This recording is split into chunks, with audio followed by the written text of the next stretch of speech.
All right. You guys hear me all right?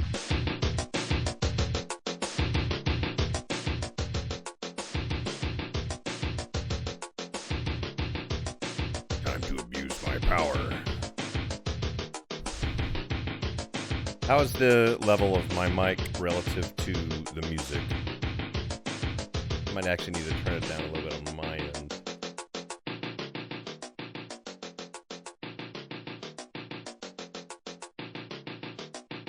Yeah. Am I redlining at all on the mic?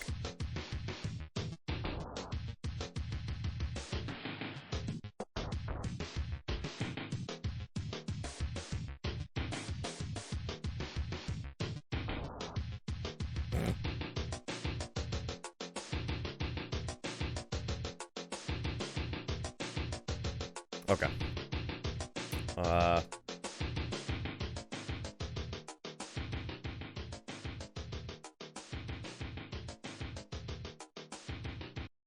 Okay. Star control music it's pretty hard anyway. Let's test this against, for example, a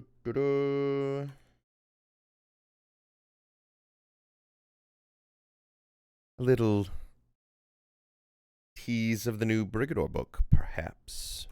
Prologue Zhe. The text scrolls onto the bottom corner of his hood, small but significant in brilliant white, demanding attention. It hurts to look at, and Zhe makes a mental note to turn down the brightness, as he always does. The message is simple. Volta outer orbit reached. High-speed drop in 1 minute. All hail the Annihilator. All hail Tuno Vok. Zhe closes his eyes and forces his body to relax. Thousands of pinpricks of pain stabbing deep as he settles his weight into the restraint harness. The muscle suit's neural connection system is a brutal affair. A series of inward-facing spikes designed to penetrate the nervous system, but vital for both efficiency and to remind him of who he is. Zhe embraces the pain, leaning into it as the ship starts to shake. The pariah, he whispers to nobody. The bang of the drop pod catches him off guard, as it always does. His heart leaps in his chest as the pod screams from its launch tube at optimal approach vector. It shakes so violently he thinks he will pass out, and the suit administers a small stimulant spike to keep him awake, eyes widening under the blank face armor just as it evens out. "Would you like to talk us in, Mina?" he says, knowing the discomfort it will cause her. She grunts. "Aye. Great Annihilator, turn your gaze to these gravity slaves we're about to destroy. May the violence we commit hasten the march of entropy, and keep your attention elsewhere so we can continue to make a profit." She is angry as she speaks. "Hail Annihilator! Hail Vok!" she finishes. Zhe repeats her words in unison with Varys, the third member of the kill team. Zhe says it in earnest. Varys sounds bored. There is comparative silence for an age. The only things to be heard are his heartbeat thudding in his ears and his breath, slow and steady, utterly in contrast to the body's autonomic functions. He focuses on that, the steady, rapid rhythm of his heart, and times it with his breath. In. Thud, thud, thud, thud, thud, thud. Out. Thud, thud, thud, thud, thud, thud. Zhe's humours settle into a familiar pattern as he focuses, meditative in his way, leaving the anxiety of pre-op jitters behind, replacing it with the cold fury that drives him to victory time and again.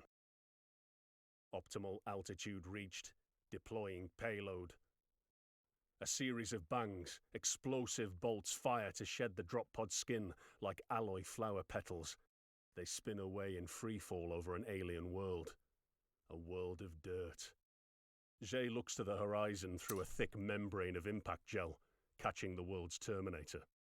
A strange pinkish sunlight casts a permanent line on the locus that colours everything on that planet the same hue. Then it's gone, leaving only the cold of the dark. An instant later, Zhe slams into thick jungle, smashing aside one tree, bouncing from another. Some huge, thick-bodied ancient thing that takes the rude intrusion of the drop pod in its stride, before crashing to the earth with tremendous force. The combined shock-absorbing qualities of the muscle suit and the impact gel are enough to keep the kill team alive, but the impact force punches the wind from Zhe and makes his knees feel like they're about to explode. The suit administers the appropriate cocktail of stims, and he launches from the shallow impact crater at a flat sprint, globules of spent gel trailing behind him. 0001. The mission timer starts. Deadline set at 15 minutes. Any more results in an unacceptable loss of profit. A failure. Trees pass in a pixelated blur, night amplification casting everything in hues of colour too bright, as the suit's in-load-X-load interface fills in the gaps. Zhe sprints, and the other two members of Mantis Maniple ping him with radio checks. Zhe answers in curt battle cant, between short breaths, and they close in behind him to form a loose wedge as they weave through the jungle towards the objective. Varys sends up a drone, a Recon Seeker variant, launching from its cradle atop the drop pod. A yard round in diameter, the thing is little more than a disposable A-grav drive with a camera, and it darts ahead to recon the target site. A small window opens in the corner of Zhe's display, and he glances at it as he runs. The layout is as the intelligence report suggested, a simple defensive square, concrete walls and fences erected around a cluster of prefabs, typical of these backward efficiency colonies, though the guard force is on alert and more formidable than expected. The intel suggested a quiet entry would be possible, but Zhe counts at least 30 armed fighters, 10 in carmine suits, bulky armoured plates standing out among the throng of fighters, the others in assorted soft attire with those stupid face masks, all armed with an assortment of small arms. The drone link highlights the targets in a convenient white outline. It may add minutes to the timeline to kill these animals, but there is no room for failure. They will just have to fight harder. They're ready for us, Varys warns. Zhe grins inside his helmet. No, they aren't. Varys commands the drone to pick a target and self-destruct, and it does so as the team approaches the blast wall perimeter of the makeshift encampment. The fireball from the explosion plumes above the concrete, and the inhabitants all start shouting. One or two start firing their crude weapons into the sky. Dull, panicky animals. Dirt eaters. Scum. Engage, Zhe commands, and clears the 8-foot barrier with a jump. The others follow. Zhe lands directly in front of a carmine suit. It sprays an archaic assault rifle in his direction, but he's already moving, neatly sidestepping and punching out with his wrist blade into the soft neck armor. The impact vibrates up his arm, and he rips the blade out sideways in order to spill the most blood possible, as per tradition. He notes with dismay that the blood is flung away from his armor as he fires a shot from the belt-fed railgun on his other arm. Crack! A neat hole appears in the cuirass of a second carmine suit, and it is punched off its feet, exit wound contrasting in an explosion of viscera as the railgun cycles with a high-pitched whine. Zhe moves past his first victim. The suit operator falls to the ground, clutching at their throat, and the kill team leader glances left and right. Varys has taken the easy route as always, and disembowels a soft-cloved mudlover, drenching himself in wet entrails. First blood to him, but in truth, it is not the focus here. Mina tears the head clean off a carmine suit and pitches the helmet with augmented force at another some yards away. The helmet cracks the suit operator in the faceplate with a resounding clang, and the severed head falls free of the first helm, causing Zhe to chuckle. The team move up in a firing line, bracketing their zones and dispatching targets as quickly and efficiently as possible. Zhe hitting center mass and switching targets, not bothering to confirm the hits. Hypersonic tungsten slugs making short work of the primitive armored forms. He uses his wrist blade to dispatch the soft ones until reaching the entrance to the underground bunker, where the real target lay in wait. Zhe motions for the team to halt, and Mina sends up a drone. After a moment, it flies overhead the team into the entrance and down a series of ladders, into a network of rough-poured concrete passages that the uprising leadership had been using to move about freely and avoid death and capture. The drone scans about an ops room, maps adorning the walls, a large hand-built 3D model of the Vok main force battle line dominating the center of the space. It is surprisingly detailed, and the drone starts to circle, taking pictures for intel to analyze later. This room is also completely devoid of personnel. A deep roar reverberates from underground, and the drone feed cuts out in a wash of orange as the ground heaves beneath their feet. Without a word, the team start to move directly back along the axis of their advance, and are met with a hail of intersecting fire from the perimeter as blast walls collapse from the force of prepared daisy-chain charges. Within the space of 2 beats, they are in a kill box. Zhe's limited hard shield flickers with the impact of dozens of solid rounds and fragments from explosives raining down from this reasonably competent ambush, and a single moment of terror grips him before the suit adjusts and his superiority asserts itself. There is one way, and one way alone, to deal with an ambush, echoing through the centuries to channel every warrior worth their salt into his voice. "Charge," he says calmly, before opening his suit's external speakers and sprinting into the fire, roaring hard enough to hurt. The kill team take their licks.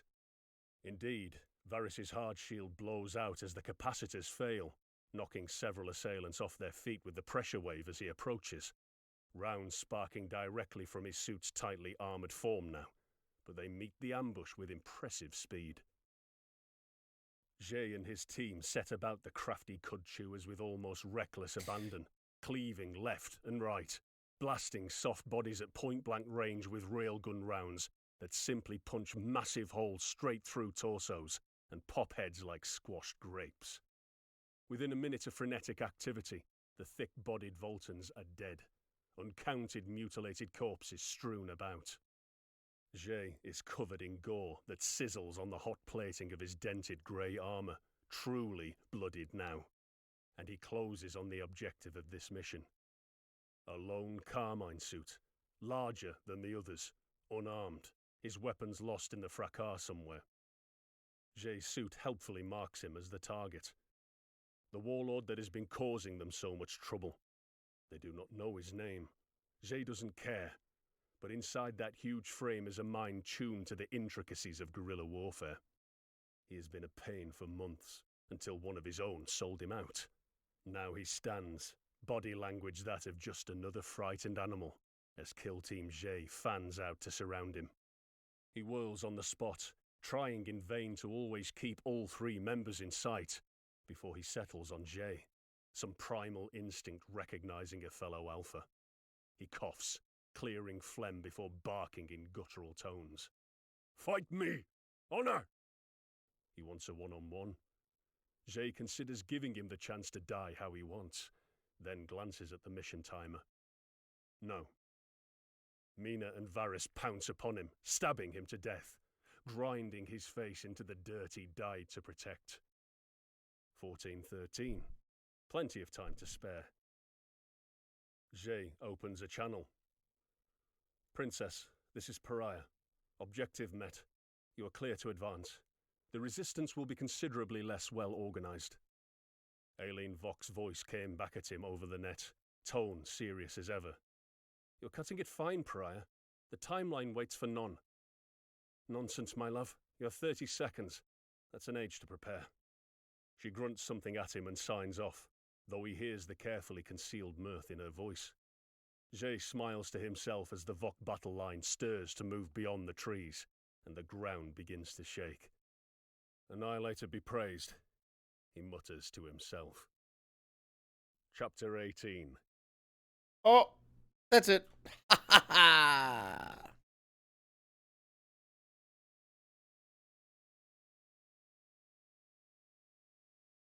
Okay, now that we've done that little primer, how's everyone doing?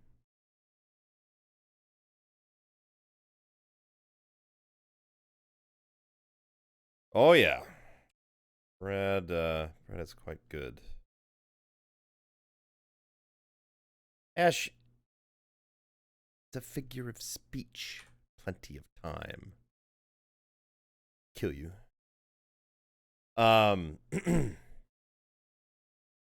Anyway, made the mistake of mixing caffeine and other things today.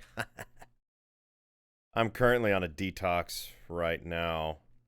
I've about once every couple months I go cold turkey on caffeine just to recalibrate. I find it is helpful. Just in general. This pose is very weird. Working. Maybe we can.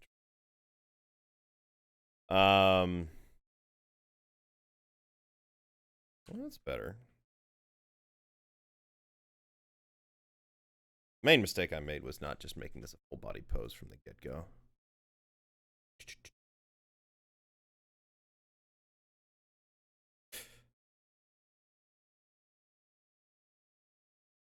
Caffeine's nice. Alcohol's nice. All kinds of stuff's nice. Just all things in moderation, including moderation. Aha. Yeah, so this was originally just meant as a little test stream to make sure levels are all right, music, sound, all that stuff's good. Or mojitos. Does that mean you're a fiend for mojitos? Miami Vice reference for those who are not in the know. Oh, wrong layer. Shit.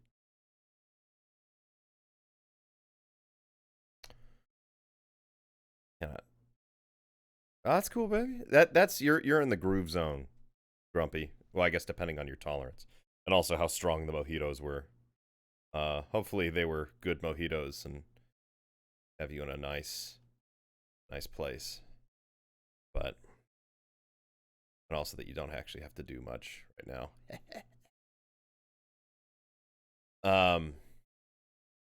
Yeah.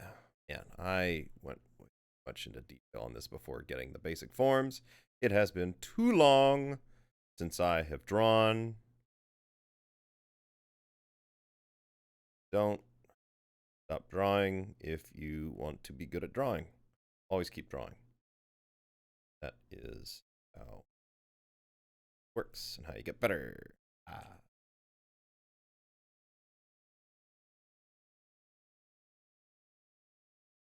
Looks like he's squatting to take a dump. Little Slavic squat. It was a very mature stream, Hugh. Thank you. Mazel tov.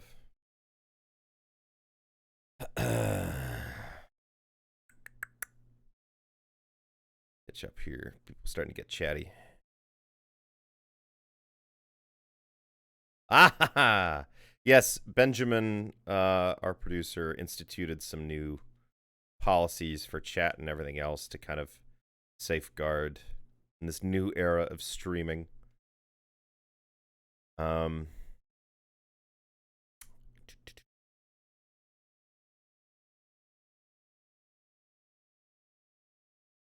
Haitian rum. Haitian rum is very, very sweet, but very delicious. I spent some time in Haiti over a decade ago now. A little bit of story time here. So before I got into video games, I was actually working as an industrial designer. And originally I'd gone into fair trade design, which is another way of saying I worked with companies, either companies in places like Nepal,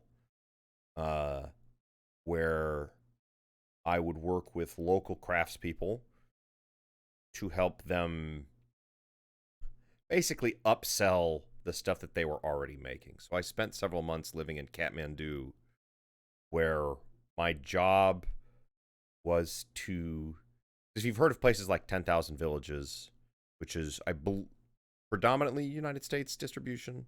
They're these companies that are middlemen, and the way that it works is they'll go to places like Port-au-Prince, Kathmandu, and they'll say, hey, show us a catalog of stuff you can make. Like, for example, the little singing bowls, those little metal bowls that you strike with a mallet and you spin them out around and they'll make kind of a chime sound. That's a Nepalese thing. I think also Tibetan. Or Haiti is really big on little wood-carved little bowls or little jewelry containers. And so Jamaican rum does fuck. That is correct. I will allow that statement. And so anyway, I spent several months in Kathmandu working with Nepalese craftspeople, to mostly women, to upsell stuff to affluent white people, basically. And so rather than them making like a bowl with Nepalese motifs on them that they produce for $3 and sell for $20, what I was trying to do was get them to make stuff like a wine rack made out of copper and leather that it would cost them $50 to produce, but that they could sell for $500 or $1,000. So increase those margins for a comparatively small increase in labor so that, you know, these people can bring home more bacon. So I did that for a while. And the time that I spent in Haiti, which is how I got to know the beauties of Haitian rum, is I was working for a engineering company through the University of Notre Dame, where what they were trying to do. So if you've heard about these Haitian earthquakes that have happened that are just absolutely devastating. Now, part of that is just the geography of Haiti. Haiti is very hilly and mountainous. And so you get an earthquake, you get some of these mudslides, everything comes crashing down. Let me catch up on what people are saying. Space Marine Power Squad. Mount Gay is a great rum.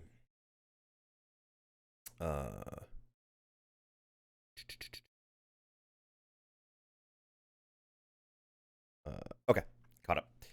And so in Haiti, at least when I was there, this is 2009 or 10, before the last couple major earthquakes that devastated Haiti. So when I was there, the job that I was doing was essentially to survey the trash. I basically spent my time looking through garbage fields. The reason being that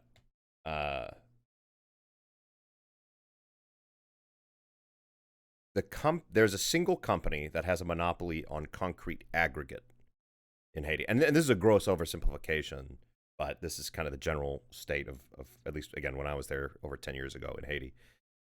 But it gives you an idea of these sort of market forces and how they can have massive institutional level influences on a country, not just a city, but a country. And you can see how some of this stuff started cooking in my brain for what would eventually become some of the stuff we put in Brigador. So, for example, there's a monopoly on aggregate, which is what you mix to make concrete. Monopoly on the aggregate in Haiti. It is, when I was there, a single 5-pound bag of aggregate. Sorry, not 5 pound, a single 50-pound bag of aggregate. So one of those big, hefty things cost an entire day's wage for one bag. At the time, Haiti was 50% unemployment. And socially, concrete houses are a major status symbol. They're considered posh. And the only thing more posh than a concrete house is a multi-story concrete house. Now, you can build seemingly structurally stable concrete buildings without rebar and without good aggregate. You can, like cocaine, take aggregate and spread it, cut it with sand, dirt, other material, and it will set. And in the same way, you don't actually need reinforcing rebar to build a multi-story house that stands. But the more you cut the aggregate, the less that concrete will hold up against tremors, impact, etc. We actually, as to illustrate this, there was one example house that had collapsed, and you could literally scrape at the concrete, the set concrete. You could scrape at it with your thumb, and it would powderize. So what happens is most people can't afford to build concrete houses, but it's a major status symbol, so people get aggregate that's ludicrously expensive, cut it tremendously, build their houses, and they're fine. And also rebar is super expensive too, so nobody uses rebar or uses like one pole per wall, right? And so what happens is they build their houses, and they're fine at the time. But even if it's only half or even a third of the houses that do this, because of how hilly Haiti is, whenever there's an earthquake, the houses that are poorly built instantly collapse. And those play a huge factor in starting these major mudslides. And so there's this critical mass where above a certain threshold, if you have enough houses that are constructed in this poor fashion, all houses are doomed. Nothing can survive that onslaught that happens. So you get a systemic force that stems from a seemingly small thing, a company charging too much for aggregate because it's got a monopoly. And the social force of concrete construction is posh. Partially probably driven by the expense of the aggregate. Ends up making it so that these earthquakes are absolutely devastating. And it doesn't matter unless you are in the middle of an open, flat field far, far away from any hillside with anything on it. Everything else, you're screwed. And what happens is, so like when I was working in Léogâne in Haiti, and when I was there was no municipal trash disposal. They just didn't have that. So instead, and power was only, I think, 6 hours of a day. So obviously that puts a huge hamper on just being able to do anything. And most people, depending on where you were relative to these massive trash fields, or if you were like in town, like deep in, right? The more enveloped your building was, the more common trash barrels were. And so, in the evenings, it would get a little chill, like 60, 65. So, and the power would go out, I think, after 8 or 9 o'clock. So all of these streets are illuminated and warmed by burning trash barrels. Also, the water isn't potable, so everyone drinks beer. And,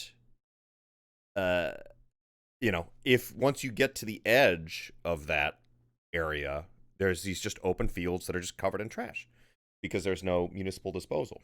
And so I would, during the day, just wade through all this trash and just do an accounting of like, okay, how much rubber versus plastic versus what other garbage is there.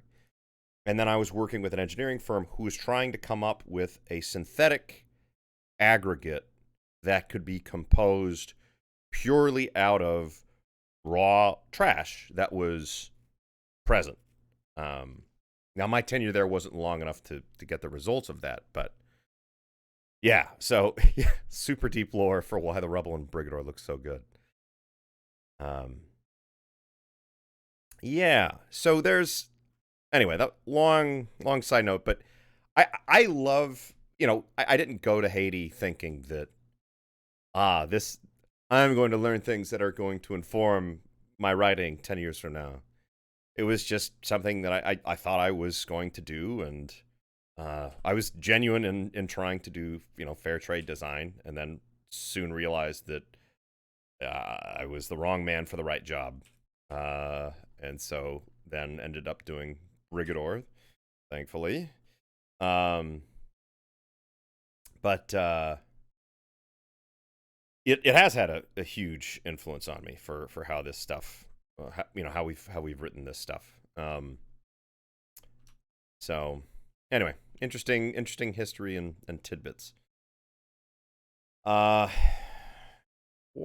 I'm thinking about this, if you guys have any questions for me, feel free to hit me with anything you got. And then I'll jump into what prompted this stream was in the Brigador Discord, which, let me pull up the link for that for anyone who's here who's not in the Brigador Discord and is interested. Here's the new invite link for the Brigador Discord for anyone who is not already present. But we were talking in our lore channel about brain injuries and how they might relate to neural jacks and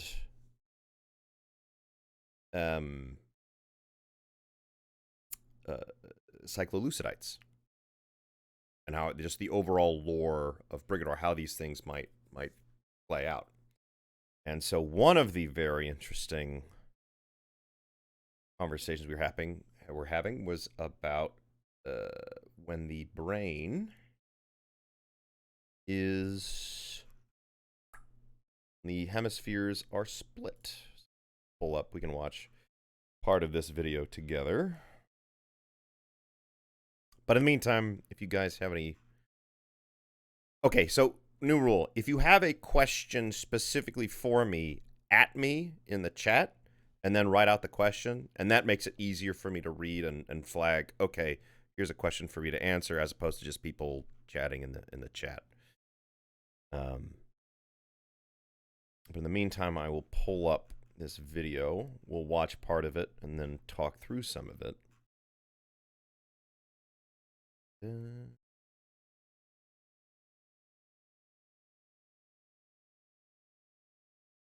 There's this video.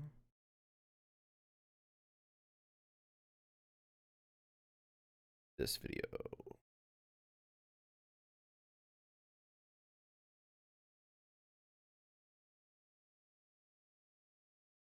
Okay, so we'll start with this one.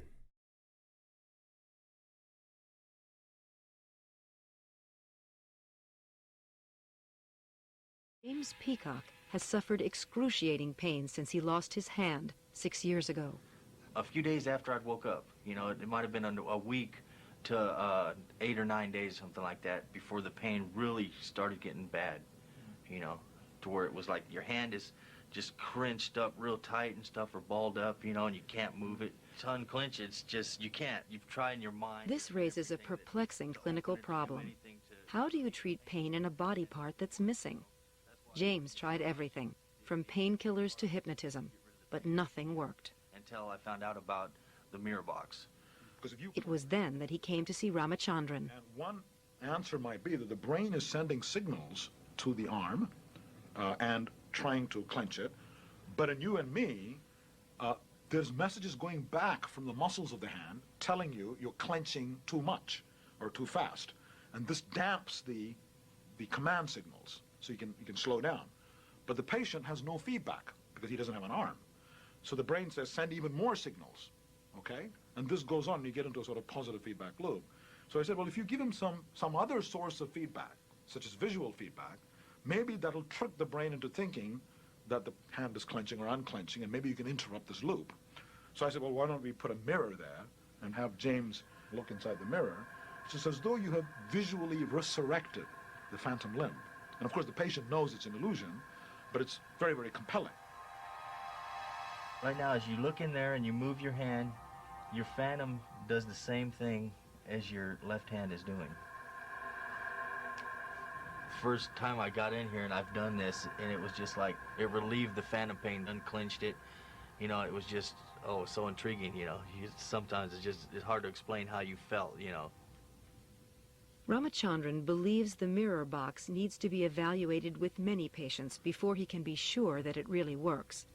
But its undeniable success in uncramping James's phantom hand suggests that even pain can be a construct of the mind. And as a follow-up, let's hit this one. What do we got? Have it. Not pull this up.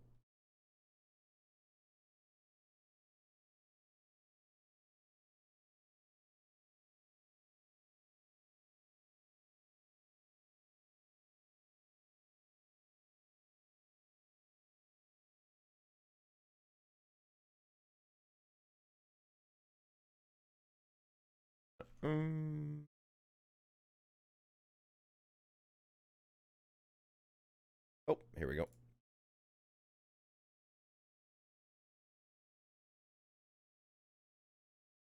That we're going to do today is I'm going to train your brain to believe that this hand, this arm, is your arm. You see we've got this divider here.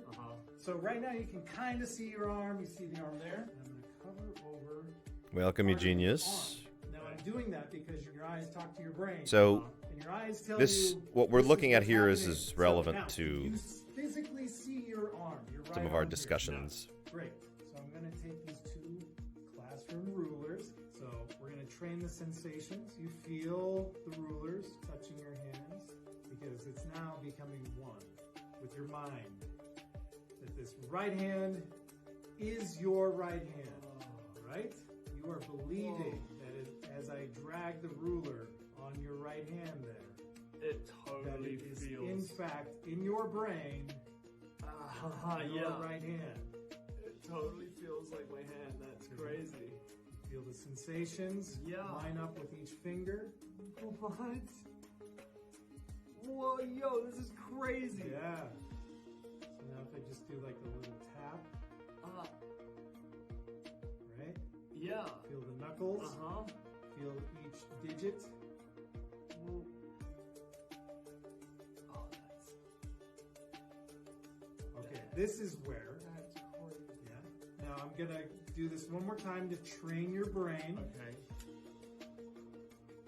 Right. So you feel your thumb. Okay, yeah. And your index finger. Middle finger. This is nuts.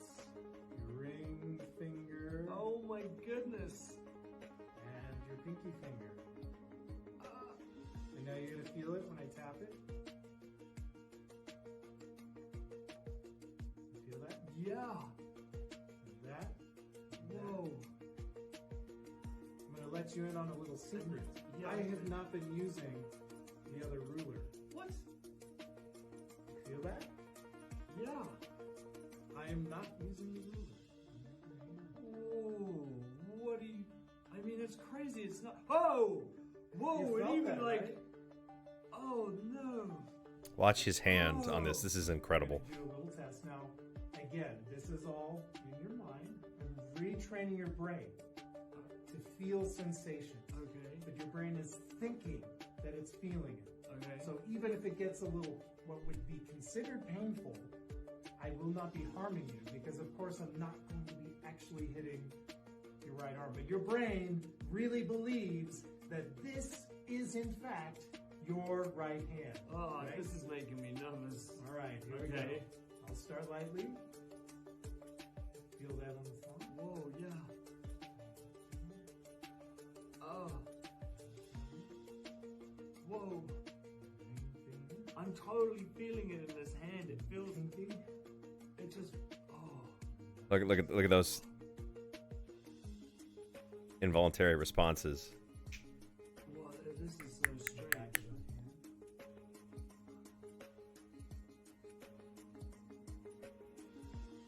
You feel that? Yeah. I want to move my hand, but it feels like I can't. What's that for? Now again, I Wait would for it, Commander. never on purpose hurt you, right? Okay. And I would never take a hammer and bash your fingers to where they would hurt, right? I hope not. But again, No, your this brain in this example, this guy is is perfectly telling healthy. you that you're going to feel this, when in fact I'm not actually going to be causing any damage to your hand, right? Okay. So we'll start lightly again. Okay. Okay. You ready? Yeah. Here we go. Very lightly. Here we go. Oh, it's so weird. Oof. Oh. Oof. Oh. Oh, the infamous thumb when you're hammering. Oof. Missed the nail. Oh, you know, it feels like an electric shock. It's so strange. Doesn't it? Yeah. Oh. Even when I touch myself. Yeah. Oh. Yeah. Watch this. Watch this. One last electric. Watch this. You ready for this one? Okay. Guess which finger I'm going to hit. Okay. Guess which finger. See if you can tell me which one it is. Middle.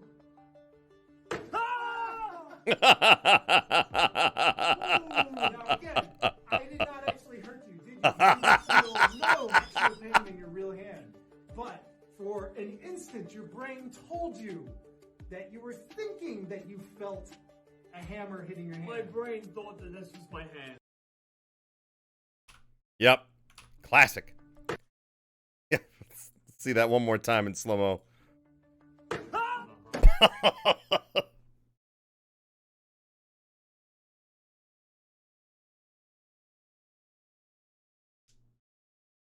Yes, so Melon, thank you. That's actually where I was going, is remapping.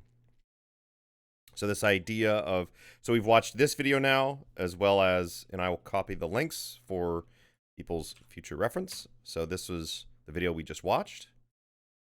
And then the earlier video that we watched is here.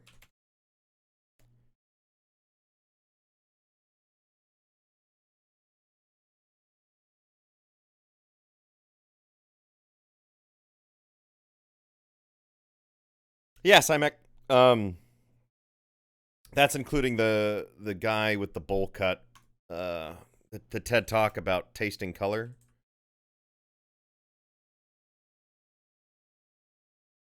Neil Harbison. Yeah, this guy. We won't play this whole thing, but there's another reference point.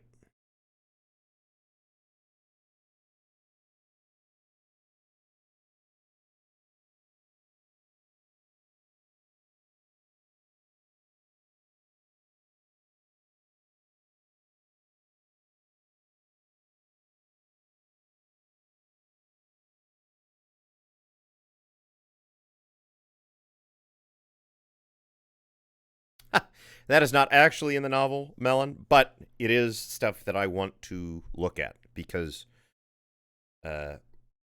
right now, where we're at is we know there's neural jacks, and we've got some interesting stuff going on there. We've got the groundwork laid for lucidites, for cephaloids, for these other things.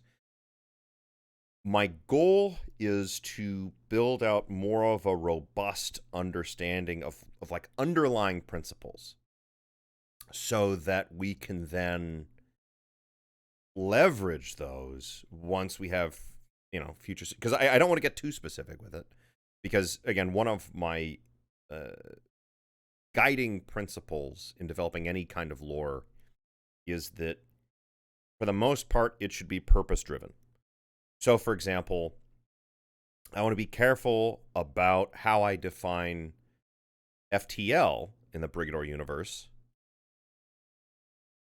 until we are actually interacting within FTL from a mechanical or story necessity. And that way we can shape those two together and then use that as a basis for further stuff. You have to be careful about just making up rules willy-nilly, because if you're not grounded in some need or reality, two things happen. One is you tend to, the tendency is to rely on pre-existing examples, consciously or not. And the other is that you can write yourself into a corner. So by trying to emphasize the construction of lore and canon as much as possible only in response to specific stimuli, to specific needs, that is a way to then get to a unique place and to start interacting in a novel way with either story or lore elements, as opposed to just ending up with J.R. Tolkien forever. Because that's what often people, you know, the mistake is, oh, I want to be like Tolkien, so I am going to read Tolkien and then write bad Tolkien. It's there's a term called copy fatigue, where, you know, if you take a Xerox machine or a scanner and you copy it and then you print that copy and you copy that copy and print that, as you do that time and time again, the fidelity of the image is going to degrade. In the same way, if you are not bringing anything new into the mix, you're going to end up creating lore and canon that is an inferior iteration on what came before, as opposed to a novel construction. Yes, Tolkien. Well, so here's what's interesting, right? It's right what you know. Tolkien was a linguist, and had done a great deal of work on semiotics, semantics, the history of language. And right, exactly. Well, so that's the point, is you can't just copy him without trying to invoke that same background of fighting in World War I and being a linguist and being English, unrepentantly English.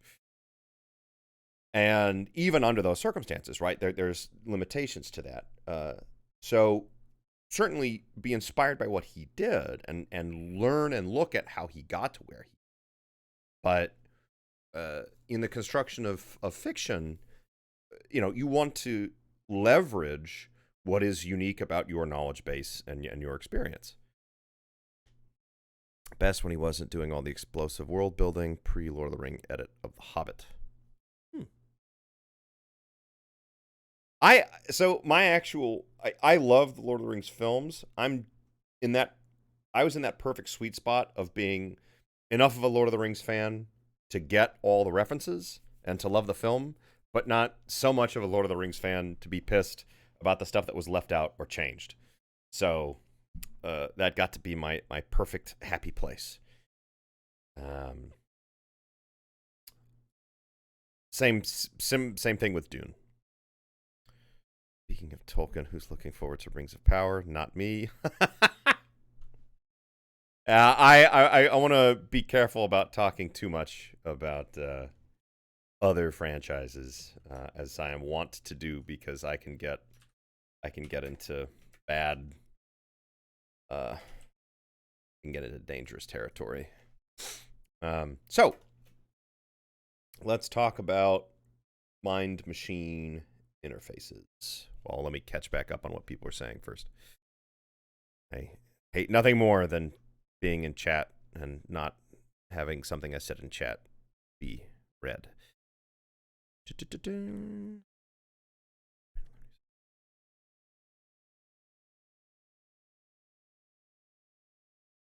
So yeah, what Melon's talking about with like disconnection shock,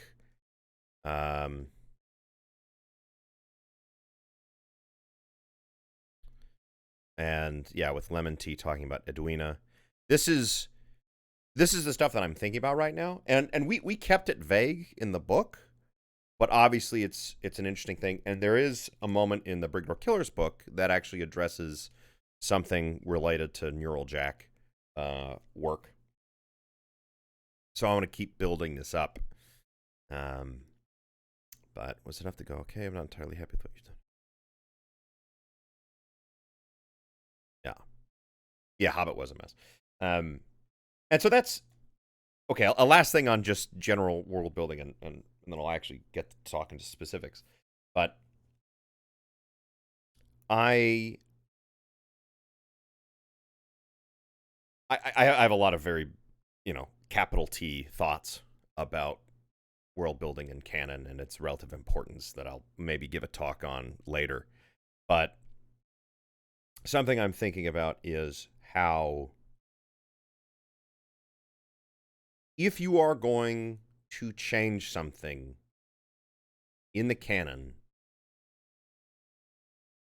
it's not that you can't change things. I mean, even Tolkien, one of the greatest canon nerds in history, retconned stuff. He rewrote the ring sequence with Gollum in The Hobbit after he was writing Lord of the Rings and realized, oh shit, this actually is a big deal. I need to redo this thing to actually gel with everything I'm doing. That's fine. And in subsequent, if he were to, say, write a sequel to Lord of the Rings, there might be further changes to be had to maintain continuity. That's fine. But what's important is when you are making those changes, especially if you are not the original author, and this is where I get real salty about, for example, continuations of Star Wars and Star Trek, and why, for example, the Halo show is extremely dumb, is that if you are going to make changes, there has to be a clear and identifiable reasoning for why you are making those changes. And that rationale has to be sufficient and relative to the scale of the change, right? So the bigger the change, the stronger your rationale needs to be.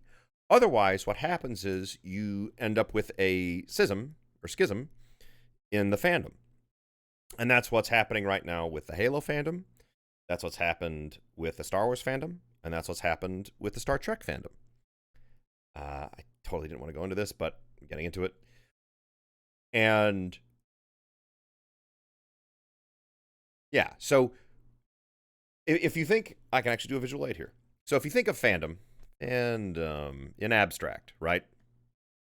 Fandom as like a table. The table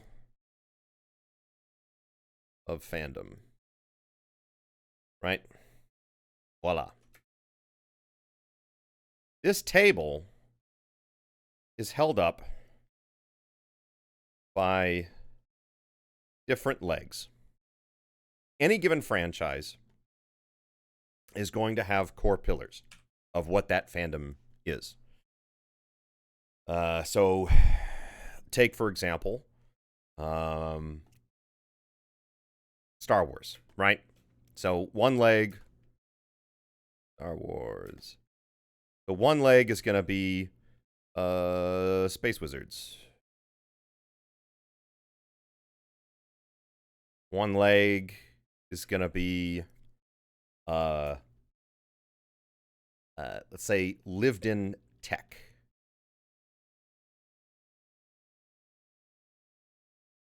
One leg is going to be, I guess, space opera / space adventure.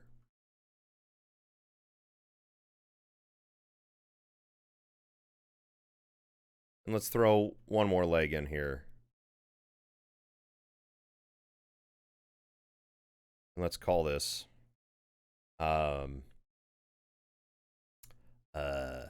clear or strong right and wrong.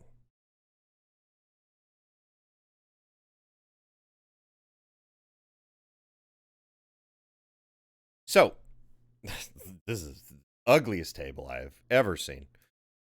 So you've got these different legs, right? And these core pillars get established with whatever the first entry into canon is, right? So the first Star Wars establishes all four of these. Now, as you go on, subsequent iterations will oftentimes add additional legs. And the thing is, as the sense of what a fandom or canon is, as the sense of it expands, it becomes increasingly burdened by what you need to talk about, or what needs to be addressed in order to establish this is a film or a book about Star Wars. This identifies as a Star Wars thing. You have all of these different pillars, you know, cool space battles.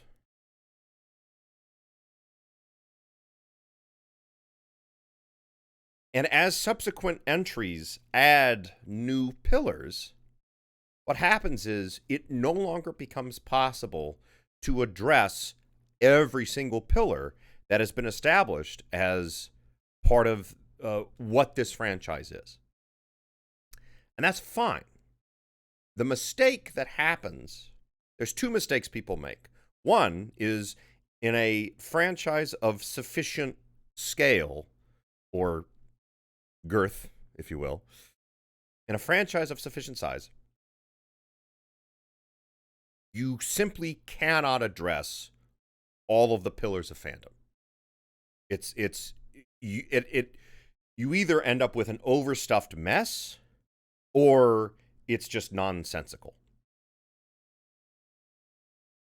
Alternatively, and that's bad, but diehard fans will often still at least be satisfied by that.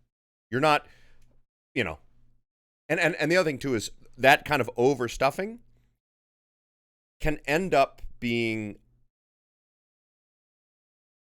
distancing for people who are not established fans, right? The more pillars you're trying to address, the more bewildering and difficult to approach a given entry of a canon is for a new fan or for a newish fan. So that's part of that burden. Now, what happens is when you have someone who instead creates a new entry into canon, which says,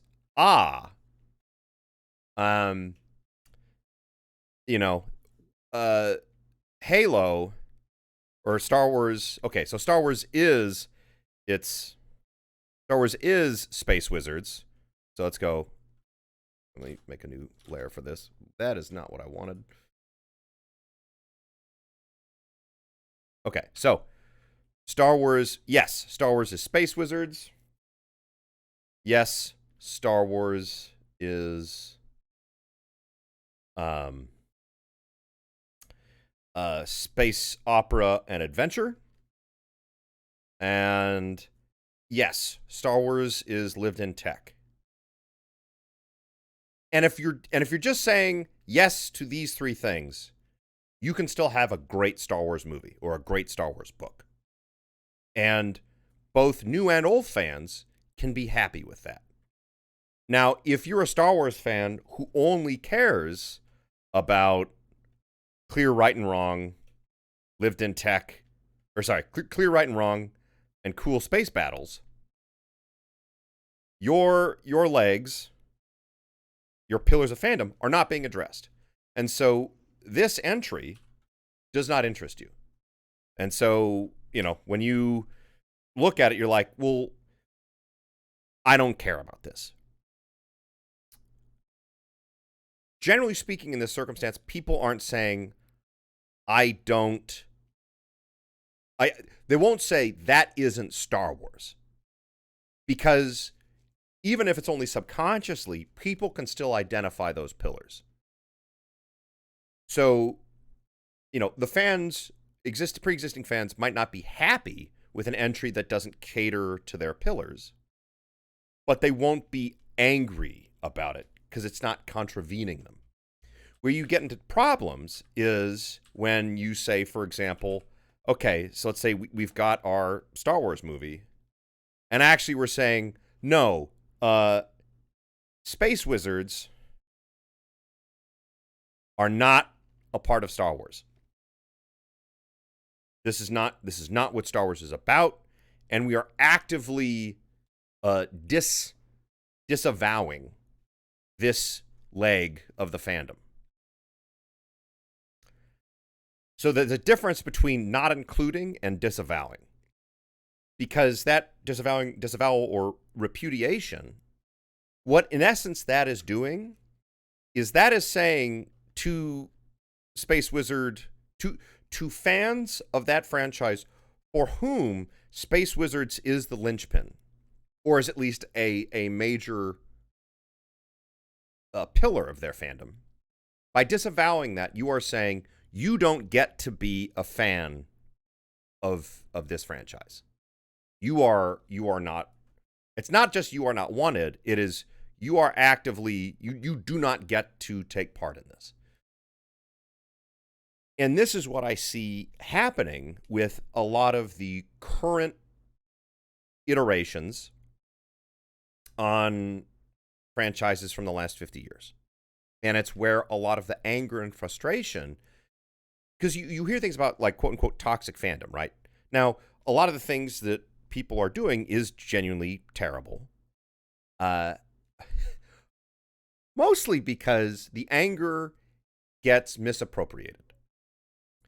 So, for example, like Kelly Marie Tran, she did nothing wrong. She was working based off of writing that she got. It's just that her person and the character that she portrayed ended up being a locus of that frustration, even though she had nothing to do with it outside of participating in that film. Anyway, so yeah, this is the stuff that keeps me up at night.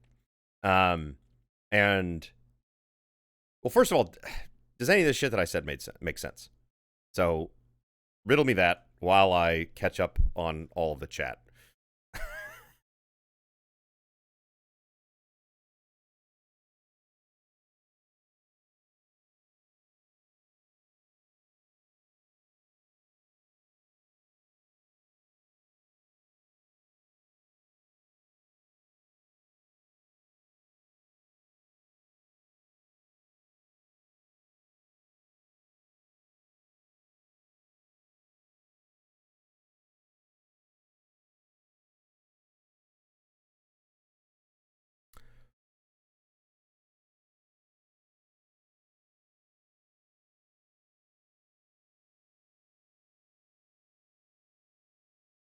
Okay, Melon, that's a great question. I will come back to this once we finish this lore talk. And if I forget to address it, just ask me again.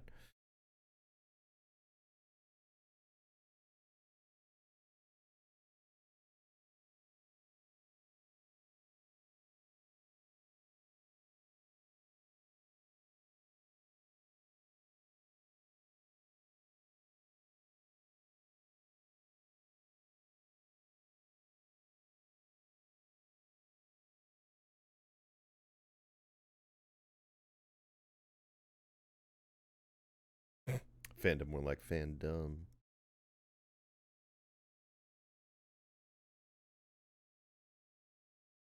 Commander, are you talking about 40K for everything is canon, but not everything is true?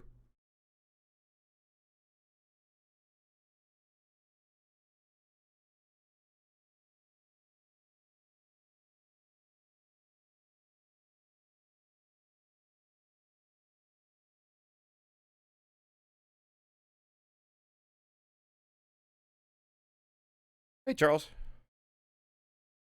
Glad you're here. Earthy lore. Oh, Commando.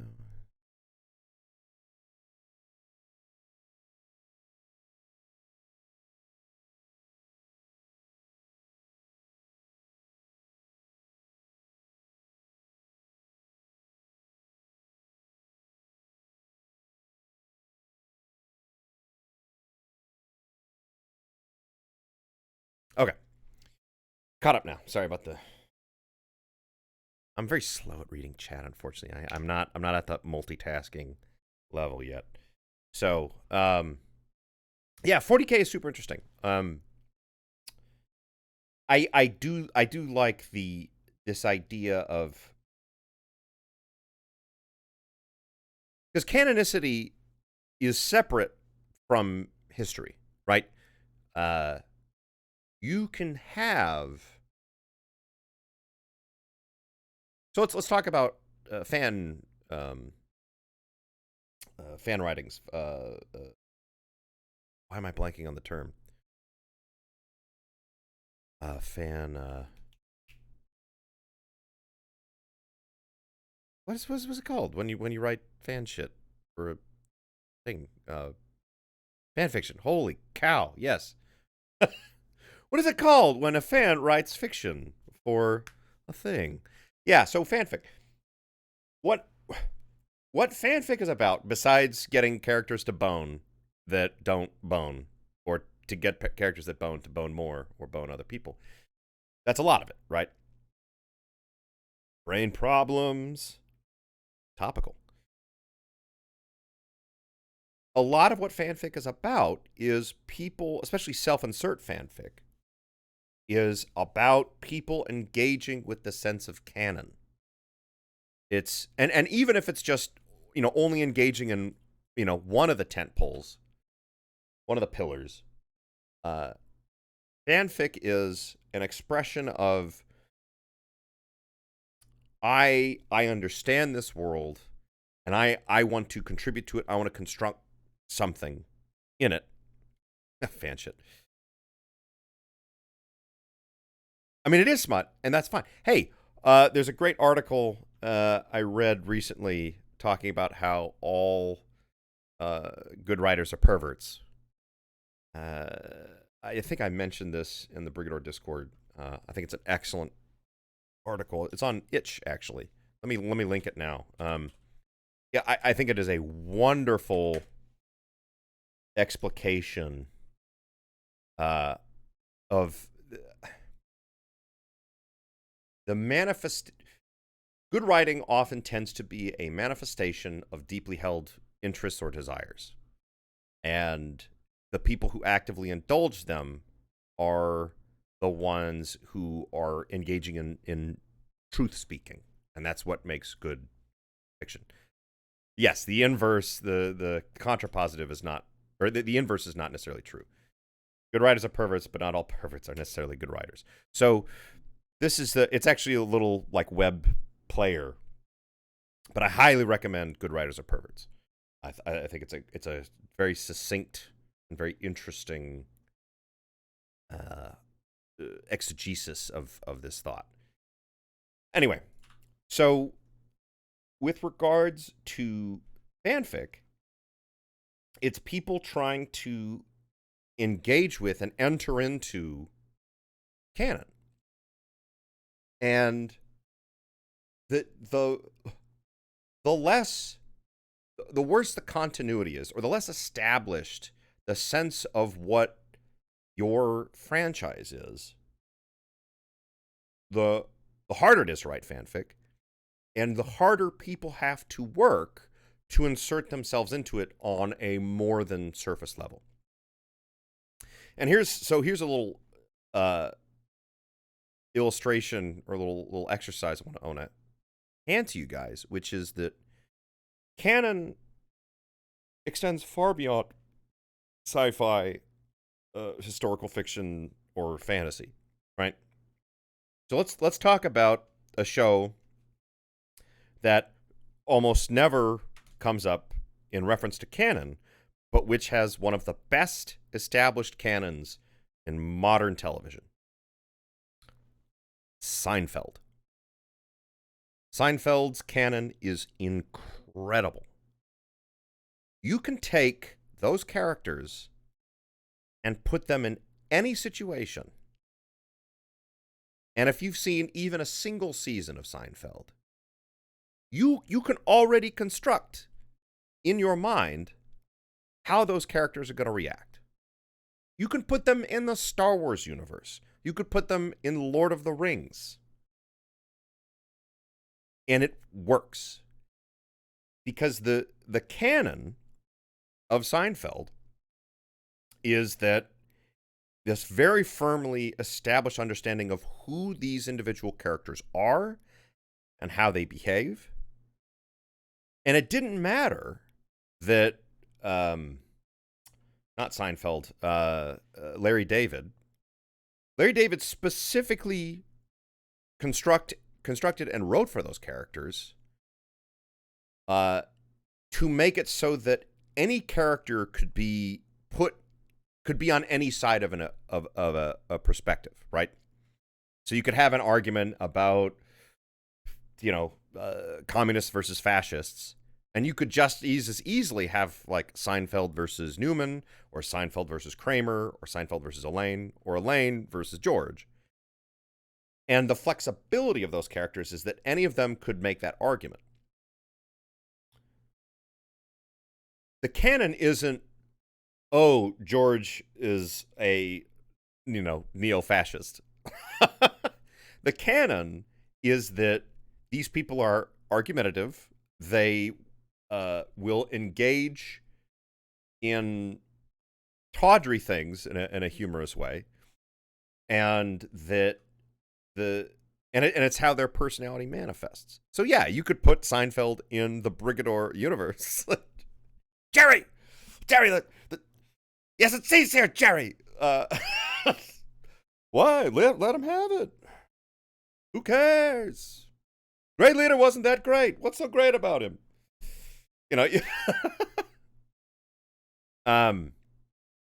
So I illustrate this in order to talk about how like canon doesn't have to be X follows Y, or, you know, these specific constructs about, you know, the lore of a setting, right? Canon doesn't have to be on the 15th century of the Sung dynasty, millions of people died during the shit plague. That's lore. And lore and canon are in an active relationship, and they lean on each other, but they are separate things. Anyway. Great leader's dead. Terry! Okay, so enough about that faff. Let's talk about brain injury and cephaloids. Oh, but before we move on, let's do a little gut check on that. Georgia Citadel's armed with a kraken. But yeah, so does that? Again, am I just talking out of my ass here, or does what I'm saying scan for people? Because here's the thing, I've been stewing in this stuff for a long time, and I've made some of my unfortunate friends sit through some of these exegeses, but I need to start airing these things a little bit to a little wider group to see if these arguments still scan.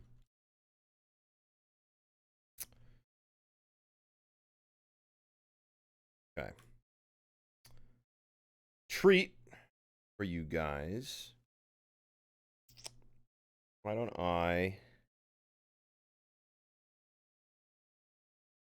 If you're talking about it, your ass, you have incredible muscle control. Yeah, Grumpy Badger, I'm trying to figure out how best to actually engage with this stuff, or to synthesize and then publish these things. I don't know what is the most appropriate form for that to take yet. Part of it is just I need to keep it's still I need to keep chewing the cud. It's not quite digested enough yet. But then once I get to that point, it's still a question of what's the best format for that, because I have these very strong opinions about the ills of current storytelling, and because like my current frustrations with Star Wars and Star Trek, for example, it's not that they're doing new stuff. I like, or that in some cases they're doing. The problem is that they're doing new stuff to the exclusion of old fandom. So if you look at the first season of Star Trek Discovery, they completely rewrote Klingons. Like, they changed not just their aesthetic appearance, but, for example, like the grave ship at the beginning. Klingons don't give a shit about dead bodies. They wouldn't cover a ship with dead bodies unless it was like a barbarian scare tactic to like freak people out. But no, the story plot was like, oh, this is a funeral ship, and they're so sad about all of the dead warriors. It's like, they don't give a shit. That's why they yell. The soul leaves the body and goes to Sto-Vo-Kor, hopefully. And then it's just a lump of meat. And they don't give a shit anymore. Clearly established across multiple, not just episodes, not just seasons, multiple series of Star Trek. Voyager, DS9, TNG, all address this element for Klingons. Thrown out. And so, sorry, I'm going to bring back the fucking table. What that did was, if you were an old fan of any of those shows, and if you liked Klingons, if you gave a shit, if any kind of a shit about Klingons, right? What Star Trek Discovery did was say, you like Klingons? Well, fuck you. That all that stuff you care about, not only are we not going to engage with it, but you are wrong for caring about this thing, because we as creators do not care about it. And in fact, we don't care about it so much that we're going to change it for no reason.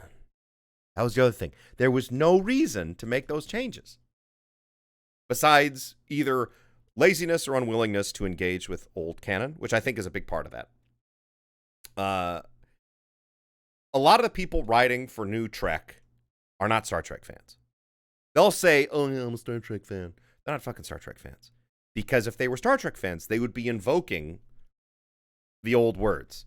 Like Jesus of Nazareth, man. Quoting the Old Testament.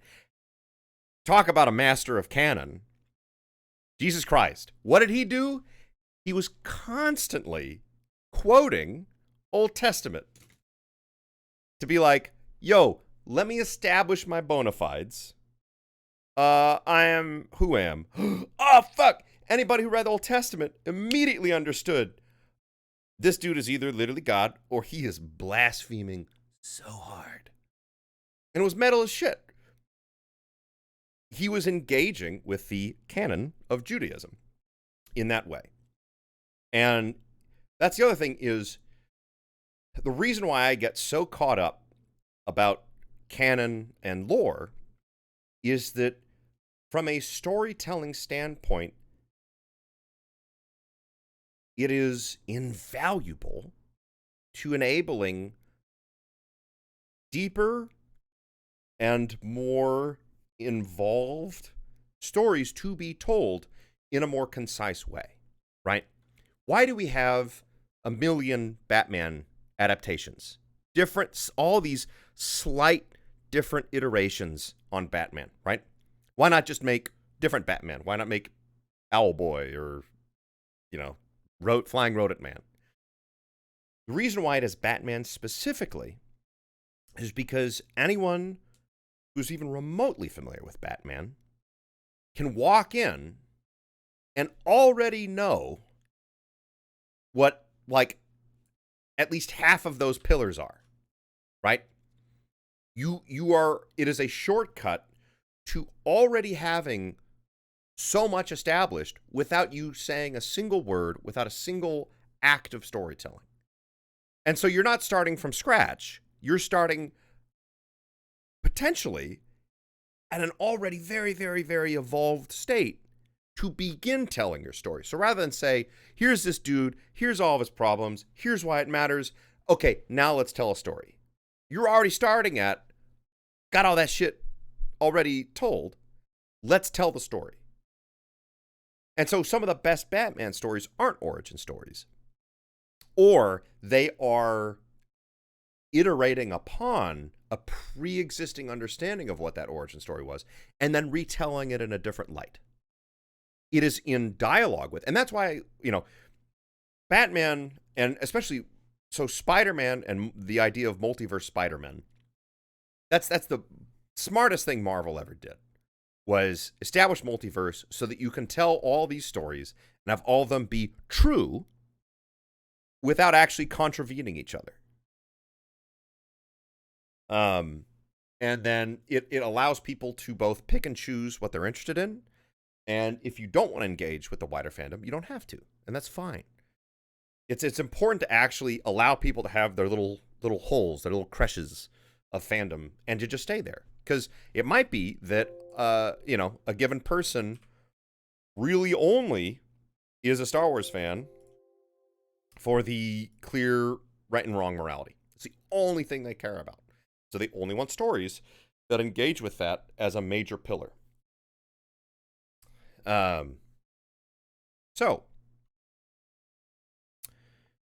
where was I going with this?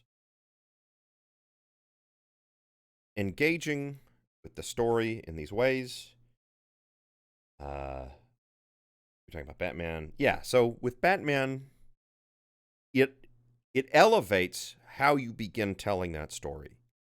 And so and this is why, the new Treks, what they should be doing is, because, we have this understanding of what Klingons are. And then you don't reset what Klingons are. You twist it, right? Or maybe say, hey, here's this other angle for looking at it. The problem is, in order to do that well, that requires being very well versed in the pre-existing lore. And at this point, the pre-existing lore for Star Trek is enormous.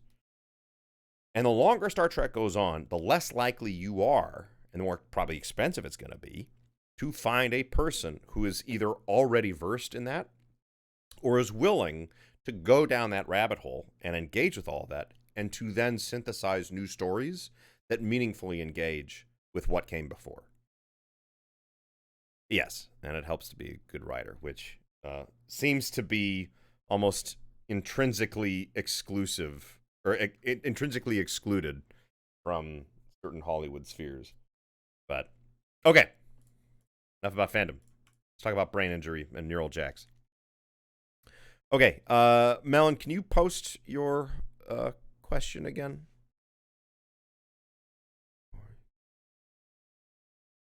And yeah, that's another reason why moving forward is better than moving back.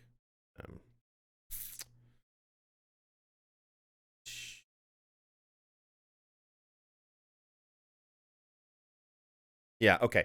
So Melon asked, how far can a cephaloid body deviate from a standard human body? So for first-time listeners, a cephaloid in Brigador canon. Okay. So yeah, we made a game called Brigador. Brigador is a cassette punk video game plus book series about colonialism and corporate dystopia, or corporate reality. It's not even dystopia at this point.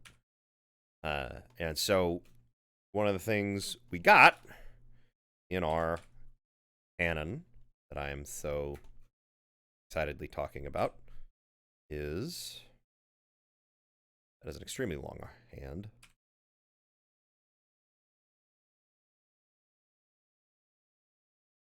A very thick man. To our Vitruvian man here. Vitruvian Man is the Leonardo da Vinci famous piece. Donald.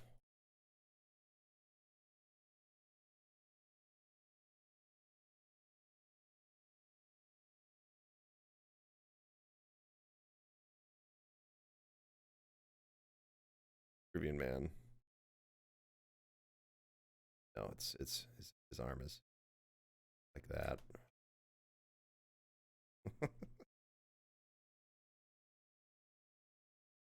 Silly. Anyway.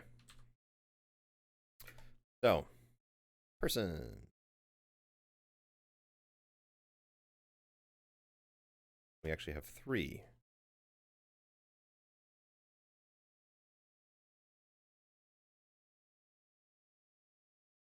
Make this a nice big canvas so we got plenty of room to move around and talk about stuff.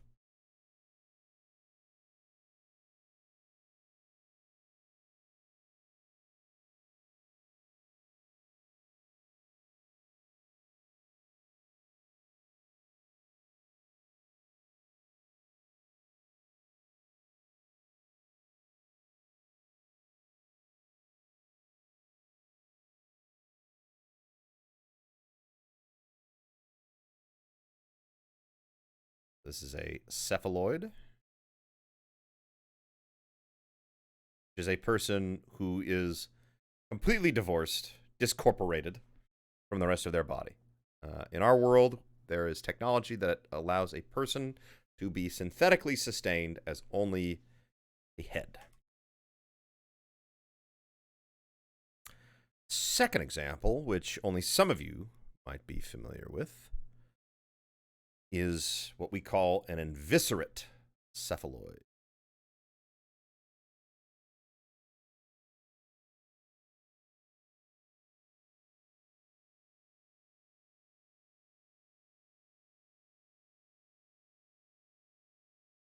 I unfortunately do not have my lore alert page prepped, so I can't do any fancy things here. I'll have to save for later. So an inviscerate cephaloids are cephaloids with their sustaining internal organs, at least some or all of them, still intact.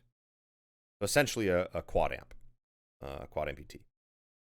Brigador Killers includes a main character who is an inviscerate cephaloid. Cassette punk, yes.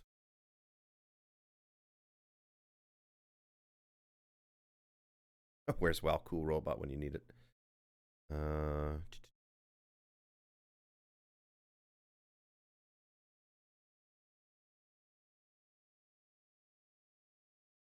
The base control.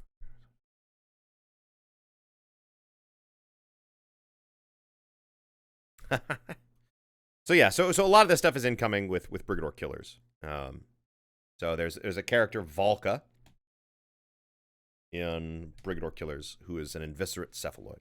So he has robotic limb attachments for all four joints. He is essentially a human Terminator.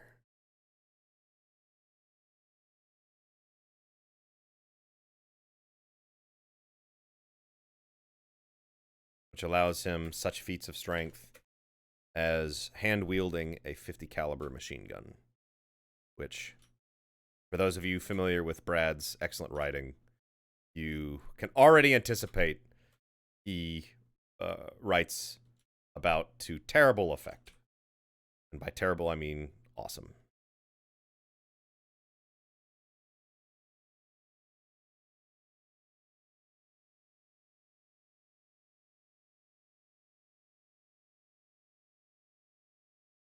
So, we got these three types here.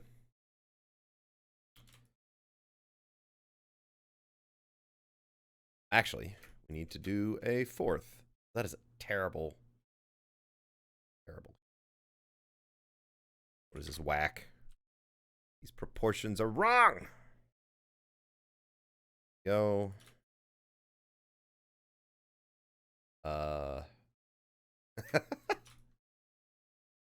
Now we will add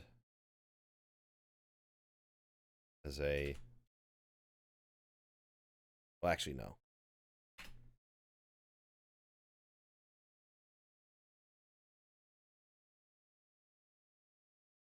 A parallel paradigm.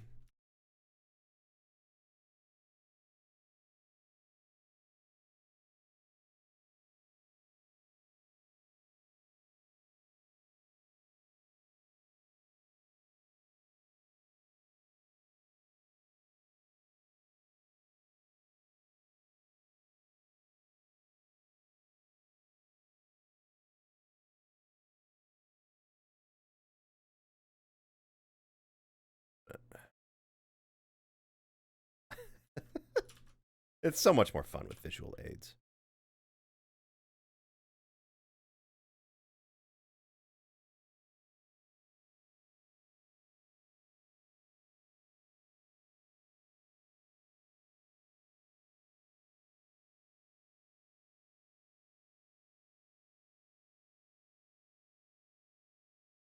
Oh, that makes him look like Morty. Rick.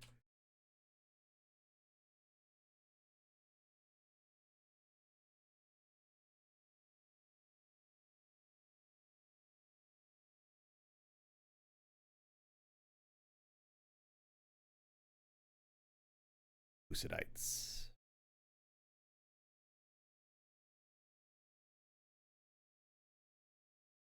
Cyclolucidites.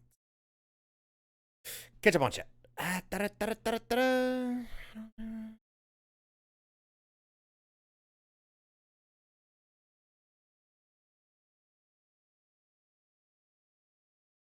Okay. So, cephaloid, inviscerate cephaloid, person, these are all physical states.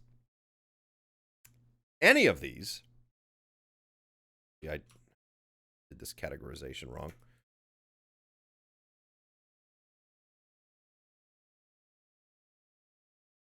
So any of these states